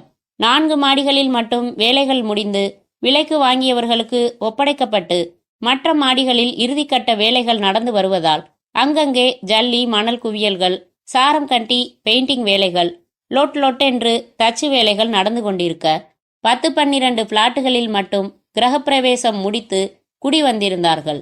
3வது மாடியில் 24ஆம் நம்பர் பிளாட்டில் ஹென்றி என்ற பெயரில் அரை டவுசரில் இருந்த யாசினும் பிரமோத் சோப்ராவும் கண்ணாடி கிண்ணங்களை மோதிக்கொண்டு ரம் பருகினார்கள். இந்த பிளாட் பிடிச்சிருக்கா யாசின்? எத்தனை தடவை சொல்றது? Call me Henry. சாரி, மறந்துடுது. எந்த நிமிஷமும் அலர்ட்டா இருக்கணும் பிரமோத். இதை யார் பேர்ல வாங்கியிருக்கீங்க பிரமோத்? என்னோட டிராவல்ஸ் கம்பெனி பேர்ல. ஃபோன்? அதுவும் டிராவல்ஸ் பேர்ல உள்ளதுதான். இங்க ஷிஃப்ட் பண்ணியிருக்கேன். யாராச்சும் கேட்டா இது கம்பெனியோட கெஸ்ட் ஹவுஸ். எங்க டிராவல்ஸ் பல பேருக்கு வெளிநாட்டுல வேலை வாங்கி கொடுத்து அனுப்பி வைக்குது. வேலைக்கு செலக்ட் ஆனவங்களுக்கு ஃப்ளைட்டு தாமதமானா தங்க வைக்கிறதுக்காக வாங்கியிருக்கோம்னு சொல்லுவேன். Very good. அப்படின்னா இப்போ இங்கே தங்க போகிற நானும் என் கூட்டாளிகளும் உங்கள் டிராவல்ஸ் மூலமாக வெளிநாடு போக போகிறவங்க. அப்படி ரெக்கார்ட்ஸ் இருக்கணும். அதுக்கு என்ன செய்யணும்? இங்கே எத்தனை பேர் தங்க போகிறீங்க? என்னோட சேர்த்து 7 பேர். மற்ற 6 பேரும் இன்னும் 4 நாளில் வந்துடுறாங்க. உங்கள் 7 பேரோட பேரும் அட்ரஸும் வேணும். உங்கள் பாஸ்போர்ட்ஸ் வேணும். சவுதியில் ஏதாச்சும் ஒரு வேலைக்கு நீங்கள் செலக்ட் ஆன மாதிரியும் அங்கேருந்து ஒர்க் பர்மிட் வாங்குறதுக்காக வெயிட் பண்ணுற மாதிரியும் ஆஃபீஸில் நான் ரெக்கார்ட்ஸ் ரெடி பண்ணிடுறேன். பொய்யான பேர்கள் தர்றேன். மாறுவேஷம் போட்டு எடுத்து ஃபோட்டோஸ் தர்றேன், பாஸ்போர்ட்ஸ். நான் பார்த்துக்கிறேன் யாசின், நீ ஒரி பண்ணிக்க வேணாம். அழைப்பு மணி ஒலித்தது. யார் இந்த நேரத்துல? இங்க நான் யாரையும் எதிர்பார்க்கலையே என்று முணுமுணுத்தபடி எழுந்து சென்று கதவில் பொருத்தியிருந்த பீப் ஹோல் வழியாக பார்த்தான் யாசின். ஜிப்பா போட்ட தலையெல்லாம் நரைத்த ஒரு பெரியவர் தெரிந்தார். கதவை திறந்தான் ஹென்றி. யாரு? வணக்கம். தங்கப்பல் தெரிய சிரித்த பெரியவர், என் பேரு கோபிநாத், ரயில்வேயில் வேலை பார்த்து ரிட்டையர் ஆயிட்டேன். உங்களுக்கு பக்கத்து ஃப்ளாட் 23ஆம் நம்பர் நான் தான் வாங்கியிருக்கேன். எனக்கு 2 பசங்க, 2 பேரும் ஸ்டேட்ஸில் இருக்காங்க. இங்கே நானும் என் ஒய்ஃபும் தான் குடியிருக்க போகிறோம். நாளைக்கு காலையில் பால் காய்ச்சி குடி வர்றோம். இன்னைக்கு சாமான் எல்லாம் வந்து அரேஞ்ச் பண்ணிக்கிட்டு இருக்கோம். பக்கத்தில் குடியிருக்கிறவங்களோட ஒரு அறிமுகம் வச்சுக்கலாம்னு தான். பிஸியாக இருக்கீங்களா? ஆமாம் சார், ஒரு ஃப்ரெண்டோட முக்கியமாக பேசிக்கிட்டு இருக்கேன். என் பேர் ஹென்றி. கொஞ்ச நேரம் கழித்து நான் உங்கள் வீட்டுக்கு வந்து பேசுகிறேன். சாரி, டிஸ்டர்ப் பண்ணிட்டேன்னு நினைக்கிறேன். மெதுவாக வாங்க, காலையில் 7 மணிக்கு பால் காய்ச்சிரும். அப்போ கண்டிப்பாக வரணும். உங்கள் ஒய்ஃபோட. உங்கள் குடும்பத்தில் யார் யார் இருக்கீங்க? இப்போதைக்கு நான் மட்டும்தான் இருக்கேன். என் ஒய்ஃபு, பிரதர் இன்லா எல்லாரும் 4 நாள் கழித்து வருவாங்க. Very nice to meet you sir என்று கை குலுக்கினான் யாசின். சரி, அப்புறம் சந்திக்கலாம் என்று அவர் போனதும் கதவை சாத்திவிட்டு உள்ளே வந்தான். ஹோட்டல் ரூம்ல தங்கினா இந்த மாதிரியான தொந்தரவுகள் இருக்காது ஹென்றி என்றான் பிரமோத். இது பரவாயில்ல, அது டேஞ்சர். அங்க நான் என்ன நோக்கத்தோட வந்திருக்கேங்கிறது தெரிஞ்சா பிரச்சனை. இங்க குடியிருக்கிறவங்க பார்வையில நானும் ஒரு குடும்பஸ்தன், குடியிருக்கிறவன். இந்த இமேஜை நான் மெயின்டைன் பண்ணித்தான் ஆகணும். ஒதுங்கி இருக்கிறது தப்பு. இங்க எல்லார்கிட்டையும் சிரிச்சு சகஜமா பழகிட்டு இருந்தாதான் என் மேல யாருக்கும் சந்தேகம் வராது. அப்படின்னா அந்த பெரியவரை நீ உள்ள கூப்பிட்டு உட்கார வச்சு பேசி இருக்கணும். கரெக்டு. டீஃபாயில் ரம் வச்சுக்கிட்டு அவரை உள்ள கூப்பிட முடியுமா? முதல் இமேஜ் நெகட்டிவா விழக்கூடாது. அப்புறம் அவர் வீட்டுக்கு போய் பேசி ஃப்ரெண்டாயிடுவேன் பிரமோத். வேற ஃபோன் நம்பர்ஸ் வேணுமா? கண்ணடித்தான் பிரமோத். நோ, இந்த வீட்டில் எதுவும் வச்சுக்கிறதா இல்லை. செய்ய வேண்டிய வேலைகள் நிறையா இருக்கு. சிபிஐ ஆஃபீஸர் ஜெயந்தனோட நடவடிக்கைகள் அப்பப்போ எனக்கு தெரிஞ்சாகணும்னு சொன்னேனே, அதுக்கு என்ன ஏற்பாடு செஞ்சிருக்கீங்க? சிங்கத்தோட குகைக்குள்ளேயே நுழைஞ்சாச்சு ஹென்றி. சொன்னா ஆச்சரியப்படுவ. ஜெயந்தனோட மனைவிய நம்ம நெட்வொர்க்கில் சேர்த்தாச்சு. ஜெயந்தன் தன் வீட்டில் ஒரு கம்ப்யூட்டர் வச்சிருக்காரு. அவரோட சந்தேகங்கள், விசாரணைகள், எடுக்க போற நடவடிக்கைகள் எல்லாத்தையும் அவர் தினமும் அதில் பதிவு செஞ்சுக்கிட்டு இருக்காரு. அதில் அவர் தினம் எழுதுகிற ரிப்போர்ட்டு சுட சுட நமக்கு கிடைக்க போகுது. ஸ்வேதா ஒரு ஃப்ளாப்பியில் அந்த ரகசிய ரிப்போர்ட்டை திருடி தினம் ஸ்விம்மிங் பூல் வர்றப்போ எடுத்துட்டு வருவா. அங்கே என் ஆள் மாலினி அவளை சந்திச்சு வாங்கிட்டு வருவா. இதான் ஏற்பாடு. மார்வலஸ். இதுக்கு விலை எவ்வளவு தெரியுமா? 25 lakhs ஸ்வேதா அக்கௌண்ட்ல கட்டியாச்சு. கிடைக்க போற தகவல்களுக்கு இது ஒன்றும் பெரிய தொகை இல்லை பிரமோத். அதனால தான் அவ்வளோ பெரிய விலை கொடுக்குறேன். இதில் ஏன் பத்திரம் முக்கியமாச்சே. ஆப்ரேஷன் செக் அவுட்ல ஜெயந்தன் குறி வச்சிருக்கிறதே என்ன மாதிரியான ஆசாமிங்களுக்கு தானே. எப்படி ஸ்வேதாவை பிடிச்சிங்க பிரமோத்? தட் இஸ் பிரமோத் என்றபோது செல்போன் சினுங்கி ஹலோ என்றான். பிரமோத்தா? ஸ்பீக்கிங். VK here. சொல்லுங்க. பார்க்கணுமே. எப்போ? உடனே. எங்கே வரட்டும்? வழக்கமான ஹோட்டல். டேபிள் நான் ரிசர்வ் செஞ்சுட்டேன். அங்கேருந்து தான் பேசுகிறேன். பிரமோத் தன் வாட்சை பார்த்து கொண்டு 15 நிமிஷத்தில் நான் அங்கே இருப்பேன் விகே என்றான். அத்தியாயம் 15. பிரமோத் சோப்ரா லைட்டரை கிளிக்கி தன் சிகரெட்டையும் முன்னால் தோதாக குனிந்த வைகுந்தின் சிகரெட்டையும் ஒரே ஜுவாலையில் பற்ற வைத்தான். சொல்லுங்க விகே என்றான். தன் சூப் கிண்ணத்தில் மிதந்த பிரெட் துண்டை ஸ்பூனால் எடுத்து சாப்பிட்டபடி வைகுந்த் ஒரு புத்திசாலித்தனமான வேலையையும் ஒரு முட்டாள்தனமான வேலையையும் ஒரே சமயத்தில் செஞ்சிருக்கான் ஜெயந்தன் என்றார். என்ன? ஆபரேஷன் செக் அவுட்ல தனக்கு கீழே வேலை பார்க்க ஆபீசர் ஸ்டீஃபனை போட்டது பிரில்லியன்ட் மூவ். எது முட்டாள்தனமான வேலை? இன்னொரு ஆபீசரா என்னையே நியமிச்சது. ஐசி. அதுவும் யாசினை கண்டுபிடிக்கிற பொறுப்பு எனக்கு தரப்பட்டிருக்கு. 4 நாள்ல நான் கண்டுபிடிக்கணுமா? எனக்கு கீழே 15 பேர் கொண்ட ஒரு டீம் அமைச்சிட்டேன் பிரமோத். அவங்க வேலைகளை ஆரம்பிச்சிட்டாங்க. மஃப்டியில் அவங்க ஏர்போர்ட், ரயில்வே ஸ்டேஷன்ஸ், ஹோட்டல்ஸில் சுத்த ஆரம்பிச்சிட்டாங்க. யாசினை தேடி சந்தேகப்படுற ஏரியாவில் வீடு வீடாக சோதனை போடுறதுக்கும் அவங்களுக்கு அனுமதி கொடுக்கப்பட்டிருக்கு. இதெல்லாம் நான் செஞ்சாக வேண்டிய கடமை. ஏதாச்சும் முட்டாள்தனம் செஞ்சு மாட்டிக்காம இருக்க வேண்டியது யாசினோட பொறுப்பு. தகவல் தர முடியும், எச்சரிக்கை செய்ய முடியும். அதுக்கு மேலே என்னால் எதுவும் செய்ய முடியாது பிரமோத். இது போதுமே சார். நீங்கள் சொன்னபடி தானே நான் நடந்துக்கிறேன். யாசின் பத்திரமா இருக்கான். ஒரு அப்பார்ட்மெண்ட்ஸு புதுசாக விலைக்கு வாங்கி தங்கியிருக்கான். வேற பேரில் வேற அடையாளங்களில் தான் இருக்கான். வீட்டை விட்டு வெளியே போகக்கூடாதுன்னு அவனை வான் பண்ணிடுறேன். ஸ்டீஃபன் எப்படி சார்? என்ன மாதிரி கிடையாது பிரமோத். படு நேர்மையான ஆளு. அவரை விலைக்கு வாங்க முடியாது. உங்களை மாதிரி ஆளுங்களுக்கு வலை விரிக்கிற பொறுப்பை ஸ்டீஃபன் கிட்ட தான் ஒப்படைச்சிருக்கான் ஜெயந்தன். ஜெயந்தன் என்ன சந்தேகப்படுறாரா? தெரியல. சந்தேகத்தின் அடிப்படையில் 17 பேர் கொண்ட லிஸ்ட்டு ஒன்று தயாரிச்சிருக்கான். அதில் என் பேர் இருக்கா? தெரியாது. உங்களுக்கே தெரியாதா? ஸ்டீஃபனுக்கும் மொத்த லிஸ்ட்டு தெரியாது. டிபார்ட்மெண்ட்டில் லீக் இருக்கிறதா ஜெயந்தனுக்கு டவுட் இருக்குது. அதனால பல விஷயங்கள் ரகசியமாக வச்சுருக்கான். என்ன ரகசியமாக இருந்தாலும் தன் கம்ப்யூட்டரில் பதிவு செஞ்சு வச்சிருப்பார் இல்லையா? கண்டிப்பாக. அப்போ கவலை விடுங்க, எனக்கு சுட சுட தகவல் வந்துடும். ஸ்வேதாவை நீங்கள் சொன்ன யோசனைப்படியே மாலினியை விட்டு அப்ரோச் பண்ணி வளைச்சு போட்டாச்சு. முதல்ல அவர் லிஸ்ட்டில் ஏன் பேர் இருக்கான்னு பார்த்துக்கிறேன். இருந்தால் எப்படி நடந்துக்கணும்னு நீங்கள் யோசனை சொல்லுங்க. பிரமோத், கொஞ்ச நாளைக்கு நீயா என்னை காண்டாக்ட் செய்கிறது வேணாம். நானா அப்பப்போ காண்டாக்ட் பண்ணுறேன். Okay sir. பெங்களூரில் என் பிரதர்-இன்-லா ரியல் எஸ்டேட் பிஸ்னஸ் பண்ணுறான்னு சொல்லியிருந்தேன் இல்லை? தெரியும் சார். உங்கள் பினாமி தானே அவரு? நோட்டீஸ் அடித்து தெரு தெருவாக வீசுவா போலிருக்கே. எக்ஸ்டென்ஷன் ஏரியாவில் 150 ஏக்கர் வந்திருக்கான். ஃப்யூச்சரில் நல்லா ப்ரமோட் ஆகுமா. வாங்க சொல்லிடட்டுமா? எவ்வளவு சார் வேணும்? நேராக வாங்க. எதுக்கு சுத்துறீங்க? 15 அரேஞ்ச் பண்ணிட்டு சொல்கிறேன். அப்புறம் ஸ்வேதா நிஜமாவே திருந்திட்டதா ஜெயந்தன் நம்புறான். ஸ்வேதாவை வீட்டில் அதுக்கு தகுந்த மாதிரி எச்சரிக்கையாக நடந்துக்க சொல்லி மாலினி மூலமாக சொல்லிடு. ஜெயந்தனுக்கு கொஞ்சம் சந்தேகம் வந்தாலும் போச்சு, எல்லாரும் மாட்டிக்குவாங்க. அவனுக்கு டியூட்டி தான் முக்கியம். சொந்த பொண்டாட்டின்னு கூட பார்க்காம கைது பண்ணிடுவான். இதை மனசில் வச்சுக்கிட்டு ஸ்வேதாவை செயல்பட சொல்லு. இன்னொரு விஷயம், ஸ்வேதாவை மடக்கி போடலாம்னு நான் தான் உனக்கு யோசனை சொன்னேன்னு ஸ்வேதாவுக்கு தெரிய வேணாம். ஸ்வேதாவுக்கு என்னையே தெரியாது. அவளுக்கு மாலினியை மட்டும்தான் தெரியும். அதுவும் நிஷாங்கிற பேரில். ஸ்வேதாவுக்கு தான் செய்கிற சதிக்கான காரணம் முக்கியமில்லை. அதுக்காக தரப்பட்ட கரன்சி தான் முக்கியம். வெரி குட் என்றார் வைகுந்த். சிகரெட்டை ஆஸ்ட்ரே பள்ளத்தில் வைத்துவிட்டு புலாவ் சாப்பிட துவங்கினார். அத்தியாயம் 16. ஸ்விம்மிங் பூல் ஓரத்து நிழல் குடையின் கீழே மாலினி ஏமாற்றத்துடன் கேட்டாள். என்னங்க ஸ்வேதா, ஏன் உங்களால் அவர் கம்ப்யூட்டர்ல இருந்து தகவல் எடுக்க முடியல? ஸ்வேதா பெருமூச்சு விட்டாள். நீங்க ரொம்ப சிம்பிளா சொல்லிட்டீங்க. நானும் இது சிம்பிளான வேலைன்னு தான் நினைச்சேன். நேத்து ராத்திரி அவர் வீட்டுக்கு வர்றதுக்கு லேட் ஆகுங்கிறத நிச்சயப்படுத்திக்கிட்டு வீட்டில் இருந்த வேலைக்காரனை வீடியோ லைப்ரரியில கேசட் எடுத்துட்டு வர சொல்லி வேலை கொடுத்து அனுப்பிச்சிட்டு அவரோட ஆஃபீஸ் ரூமுக்குள்ள நுழைஞ்சேன். எப்பவும் அந்த ரூமை அவர் பூட்டிடுவாரு. அந்த ரூமோட இன்னொரு சாவியை வீடு பூரா தேடி எடுக்கிறதுக்கே எனக்கு 1 மணி நேரம் ஆச்சு. அந்த ரூம்ல அவர் வேலை பார்த்துக்கிட்டு இருக்கிறப்ப யாரையும் உள்ள அனுமதிக்க மாட்டாரு. என்ன கூட வரக்கூடாதுன்னு சொல்லியிருக்காரு. அவரோட அசிஸ்டண்ட் மனோகரும் ஹாலில் தான் இருக்கணும். அதெல்லாம் சரி, கம்ப்யூட்டர்ல ஏன் தகவல் எடுக்க முடியல? நான் எதுவுமே மெனக்கடலைன்னு நீங்க நினைச்சிடக்கூடாதுன்னு தான் விவரமா சொன்னேன். கம்ப்யூட்டரை ஆன் செஞ்சதும் உள்ள நுழையிறதுக்கு அது பாஸ்வேர்டு கேட்குது. அவர் என்ன பாஸ்வேர்டு வச்சிருக்காருன்னு எனக்கு தெரியாதே. என்னவா இருக்க முடியும்னு நானா யோசிச்சு 8 எழுத்துல என்னென்னவோ போட்டு பார்த்தேன்.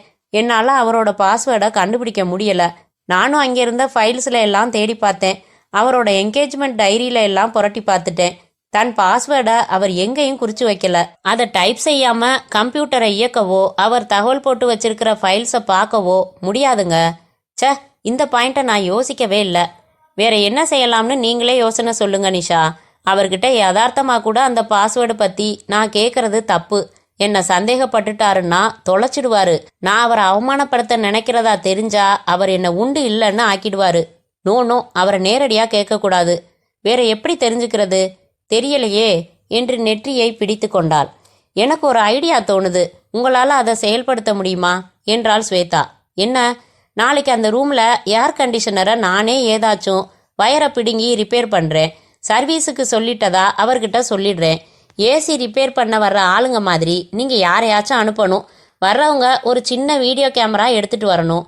அதை அந்த கம்ப்யூட்டருக்கு நேர் மேலே டாப் ஆங்கிளில் கீபோர்டு தெரிகிற மாதிரி செட் செய்யணும். அந்த வீடியோ கேமரா ரிமோட் கண்ட்ரோலில் இயங்குற மாதிரி இருக்கணும். அது இயங்குறப்போ எந்த சத்தமும் வரக்கூடாது. அவர் அந்த ரூமுக்குள்ளே போனதும் நான் ரிமோட் மூலமாக கேமராவை இயக்குறேன். அவர் கீபோர்டில் பாஸ்வேர்டு தட்டுறது வீடியோவில் பதிவாகிடும். அப்புறம் அந்த கேசட்டை போட்டு பார்த்து அந்த பாஸ்வேர்டை கண்டுபிடிச்சிடலாம். எப்படி ஐடியா? பிரமாதமாக இருக்குது. எல்லாம் சரியாக நடக்கணும். நீங்கள் தான் ஒத்துழைப்பீங்களே. எனக்கு அந்த ஆள் தலை குனியணும். அதுக்காக எதுவும் செய்வேன். பொதுவாகவே எனக்கு கிரிமினல் புத்தி. நீங்கள் வேற அவ்வளோ பெரிய தொகை கொடுத்துட்டீங்களா? இன்னும் பவர்ஃபுல்லாக வேலை பார்க்குது மூளை. என்ன, நான் சொன்ன மாதிரி வீடியோ கேமரா செட்டப் செய்ய முடியுமா? முடியும் என்றாள் மாலினி. நெயில் பாலிஷ் போட்டு கொண்டிருந்தாள் ஸ்வேதா. வேலைக்காரன் ராஜாமணி வந்து அம்மா என்றான். என்ன என்றாள். ஐயாவோட ஆஃபீஸ் ரூம்ல ஏசி மெஷின் ஓடலன்னு ஃபோன் பண்ணியிருந்தீங்களாம். சரி செய்யறதுக்கு ஒரு ஆள் வந்திருக்காரு. ரூம் சாவி கொடுங்க, திறந்து விடுறேன். ராஜாமணி, அந்த ஆளு ரிப்பேர் செஞ்சுட்டு போற வரைக்கும் என்னை பக்கத்திலே இருந்து பார்த்துக்க சொல்லிட்டு போயிருக்காரு ஐயா. அவரை வெயிட் பண்ண சொல்லு, நானே வந்து திறந்து விடுறேன். சரிங்கம்மா. சில நிமிடங்களில் ஸ்வேதா ஹாலுக்கு வந்தபோது டை கட்டின பிரெஞ்சு தாடி வைத்த பிரமோத் சோப்ரா ஒரு சூட்கேஸுடன் காத்திருந்தான். வணக்கம்மா, எந்த ரூம்ல ஏசி வேலை செய்யல? வாங்க காட்டுறேன். அவளை பின்தொடர்ந்தான் பிரமோத். ஜெயந்தனின் அலுவலக அறையை திறந்து உள்ளே வந்தார்கள். கதவை சாத்தி தாளிட்டாள் ஸ்வேதா. நிஷாதான் என்ன அனுப்பிச்சது. தெரியும், சீக்கிரம் வேலையை முடிங்க. ஜெயந்தன் இப்போ ஆஃபீஸில் தான் இருப்பாரு. நடுவில் திடீர்னு வீட்டுக்கு வந்துட மாட்டாரே. இருங்க, செக் பண்ணிக்கிறேன். அங்கிருந்த ஃபோனை எடுத்து ஜெயந்தனை தொடர்பு கொண்டாள். Hello, Jayanthan here. நான் தாங்க பேசுகிறேன். ஏசி ரிப்பேர் பண்ணுறவர் வந்திருக்காரு. இந்த ஏசிக்கு கேரண்டி பீரியட் இன்னும் இருக்கா, முடிஞ்சிடுச்சான்னு கேட்டாரு. எனக்கு தெரியல, அதான் ஃபோன் செஞ்சேன். கேரண்டி பீரியட் முடிஞ்சு போச்சு. சரி, லஞ்சுக்கு வருவீங்களா? நோ, ஈவினிங் தான் என்னால் வர முடியும். ஓகே, வச்சிடுறேன் என்று வைத்தாள். ஈவினிங் தான் வருவாராம், நீங்கள் சீக்கிரம் ஆரம்பிங்க. இதான் கம்ப்யூட்டர். கேமராவை எங்கே வைக்க போறீங்க? அவர் கண்ணில் பட்டுடக்கூடாது. நமக்கு அதிர்ஷ்டம் இருக்கு, இந்த ரூம்ல ஃபால் சீலிங் செஞ்சிருக்கிறது கூட சாதகம் இல்லை. அங்கங்கே லைட்ஸ் பதிச்சிருக்கு பாருங்க. கம்ப்யூட்டருக்கு நேர் மேலே இருக்கிற லைட்டுக்கு பின்னாடி ஃபிக்ஸ் பண்ணிடுறேன். 5 நிமிஷத்து வேலை என்று சூட்கேஸை திறந்து உபகரணங்களையும் மினி சைஸ் வீடியோ கேமராவையும் எடுத்தான் பிரமோத் சோப்ரா. அத்தியாயம் 17. டீஃபாய் மேல் சென்னை நகரத்தின் மேப் விரித்து வைக்கப்பட்டிருந்தது. அதையே பார்த்தபடி டின்பீர் பருகி கொண்டிருந்தான் யாசின். ஒரு டைரியில் ஏதோ குறித்து கொண்டான். டெலிஃபோன் ஒலித்தது. சென்று எடுத்தான். ஹலோ என்றான். யாரு? ஹென்றி தம்பியா? நான் பக்கத்து ஃப்ளாட் கோபிநாத் சாரோட ஒய்ஃபு பேசுறேன் தம்பி. அமிஞ்சி கரையில் எங்கள் சொந்தக்காரங்க வீட்டில இருந்து பேசுறேன். அவர்கிட்ட அவசரமா ஒரு விஷயம் பேசணும். கொஞ்சம் கூப்பிடுறீங்களா தம்பி? தொந்தரவு இல்லையே? இது என்னம்மா பெரிய தொந்தரவு? ஒரே இடத்துல குடியிருக்கோம். ஒருத்தருக்கொருத்தர் இது கூட உதவிக்கலன்னா எப்படி? இருங்க, கூப்பிடுறேன். அப்புறம் நேத்து பால் பாயாசம் கொடுத்து அனுப்பிச்சிங்களே, ரொம்ப டேஸ்டா இருந்துச்சுமா. தேங்க்ஸ் சொல்றதுக்கு மறந்துட்டேன். அதனால என்ன? லைன்ல இருங்க, சாரை கூப்பிடுறேன். ரிசீவரை தனியாக கிடத்திவிட்டு அடுத்த ஃப்ளாட் வந்து மணியடித்தான் யாசின்.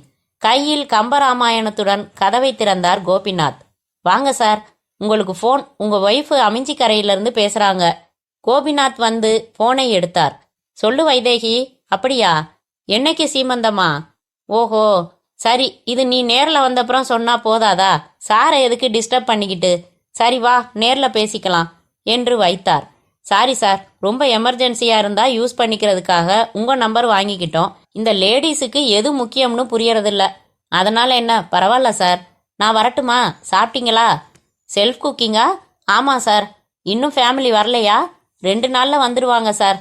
நான் வர்றேன், ரொம்ப தேங்க்ஸ் என்று கோபிநாத் போன கொஞ்ச நேரத்தில் அழைப்பு மணி ஒலித்து திறந்து வா அப்துல் என்றான் யாசின். 2 சூட்கேஸுகளோடு அப்துல் உள்ளே வந்ததும் கதவை மூடினான். பஸ்ல தானே வந்த?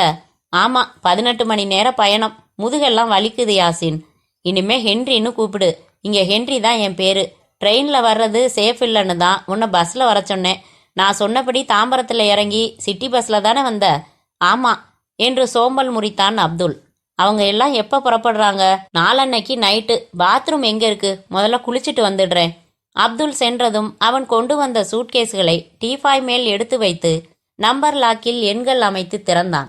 அப்துல்லின் உடைகளை நகர்த்தியதும் அடியில் ஜெலட்டின் ஸ்டிக்ஸ், டெட்டனேட்டர்கள் அடுக்கி வைக்கப்பட்டுள்ளதை பார்த்து திருப்தியாக தலையசைத்து கொண்டான். உடைகளை தனியாக எடுத்து வைத்துவிட்டு 2 சூட்கேஸ்களையும் இரும்பு பீரோவுக்குள் வைத்து பூட்டி சாவியை பாக்கெட்டில் போட்டு கொண்டான். ஸ்விம்மிங் பூல் அருகே ஸ்வேதாவிடமிருந்து அந்த லெதர் பேக் மாலினியின் கைக்கு மாறியது. இதுல நீங்க கொடுத்த ஃபிளாப்பி டிஸ்க் இருக்கு. அதுல ஜெயந்தன் செக் அவுட்டுங்கிற ஃபைல்ல போட்டு வச்சிருந்த அத்தனை தகவல்களையும் காப்பி பண்ணியிருக்கேன். நீங்க அனுப்பிச்ச ஆள் பொருத்தின அந்த வீடியோ கேமராவும் ரிமோட் ஸ்டிக்கும் இருக்கு. இனிமே அது தேவையில்லையே என்றாள்.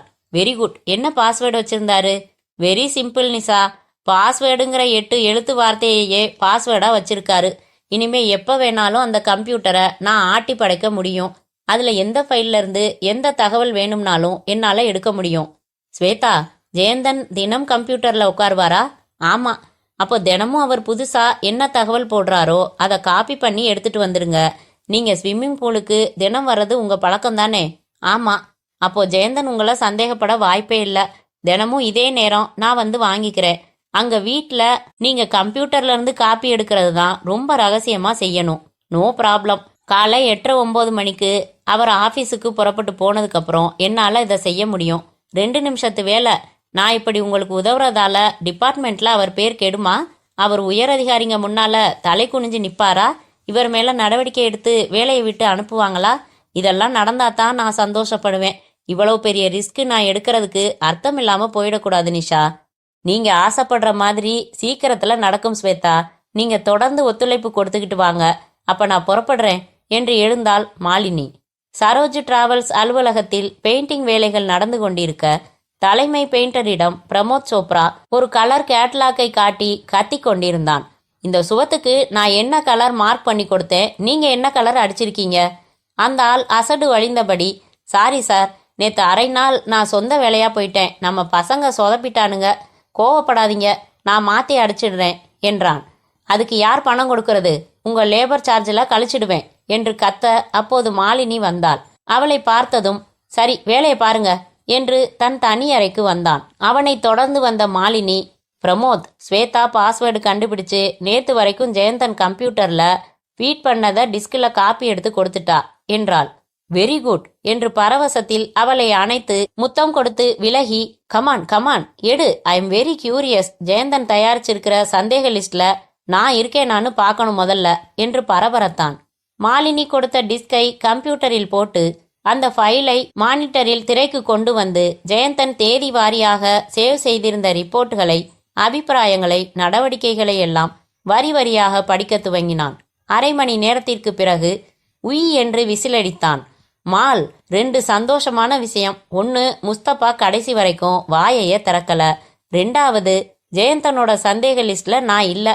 ஸோ ஸ்டீஃபனோட டீம் நம்ம பக்கம் திரும்பாது.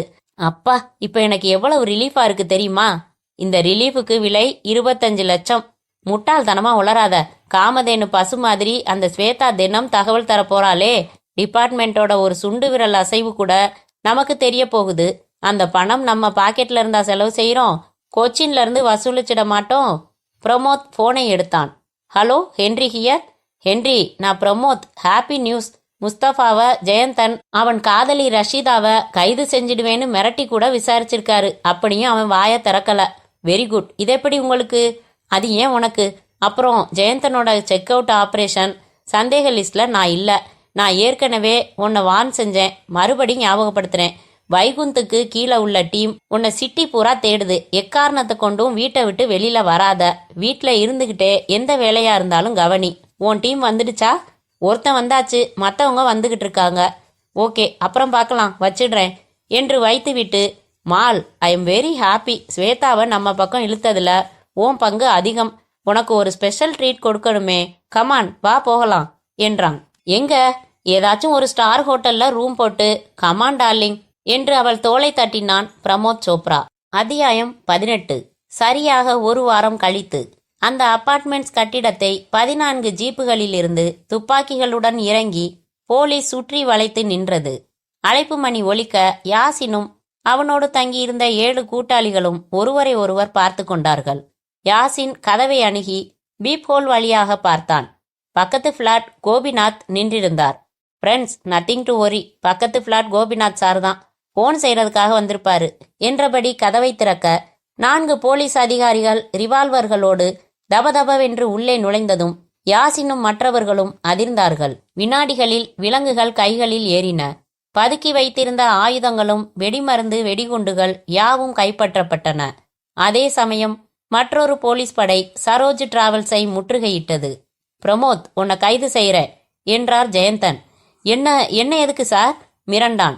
பாகிஸ்தான் உளவாளிகளுக்கும் தீவிரவாத அமைப்புகளுக்கும் மீடியேட்டர் வேலை பார்த்ததுக்காக. நோ, எனக்கு எதுவும் தெரியாது. நான் ஒரு கௌரவமான தொழிலதிபர் சார். வண்டியா ஆதாரம் வச்சிருக்கேன் பிரமோத். கொச்சின்ல இருந்து உனக்கு உத்தரவுகள் கொடுத்து அமெரிக்கன் டாலர்கள் கொடுக்கிற குரூப்பை கைது செய்ய தனிப்படை போயிருக்கு. நீ அப்பார்ட்மெண்ட்ஸ் வாங்கி கொடுத்து தங்க வச்சிருந்த யாசினையும் அவன் கூட்டாளிகளையும் அரெஸ்ட் செஞ்சாச்சு. இந்த ஆபீஸ்ல ரகசிய வயர்லெஸ் கருவிகள் வச்சிருக்க. கோட்வேர்ட்ஸ் கொண்ட பல டாக்குமெண்ட்ஸ் எங்க கையில இருக்கு. உன் ஸ்டெனோ கம் காதலி மாலினியையும் கைது செஞ்சிட்டோம். உன் மேல எவ்வளவு குற்றச்சாட்டுகள் இருக்கு தெரியுமா? என் மனைவிக்கு 25 லட்சம், லஞ்சம் கொடுத்த. என் வீட்டில் என் கம்ப்யூட்டர் பாஸ்வேர்டு தெரிஞ்சுக்க வீடியோ கேமரா வைக்க எலக்ட்ரானிக்ஸ் இன்ஜினியரான நீயே வருவேன்னு எதிர்பார்த்து போட்ட திட்டம் அது. எங்களுக்கு உன் கைரேகை தேவைப்பட்டது. அந்த வீடியோ கேமராலேருந்து எடுத்தாச்சு. பல குண்டு வெடிப்புகளில் கைப்பற்றப்பட்ட சூட்கேஸ்கள், பைக் சைட் பாக்ஸுகளில் இருந்த கைரேகைகளில் உன் ரேகை பொருந்தது. நீயும் யாசினும் நடத்தின பல பேச்சுவார்த்தைகள் பதிவு செஞ்சு வச்சிருக்கேன். உன்னை ரொம்ப நாளாக நான் கண்காணிக்க ஆரம்பிச்சாச்சு. எப்பையிலேருந்து தெரியுமா?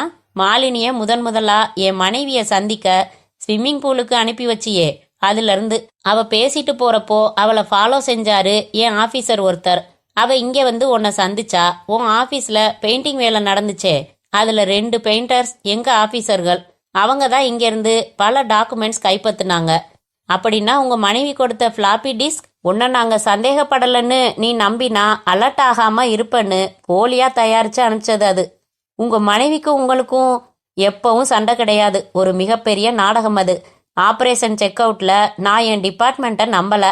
எனக்கு உதவியாக நான் வச்சிருந்த 2 பேர் என் மனைவி ஸ்வேதாவும் என் மாமனாரும்.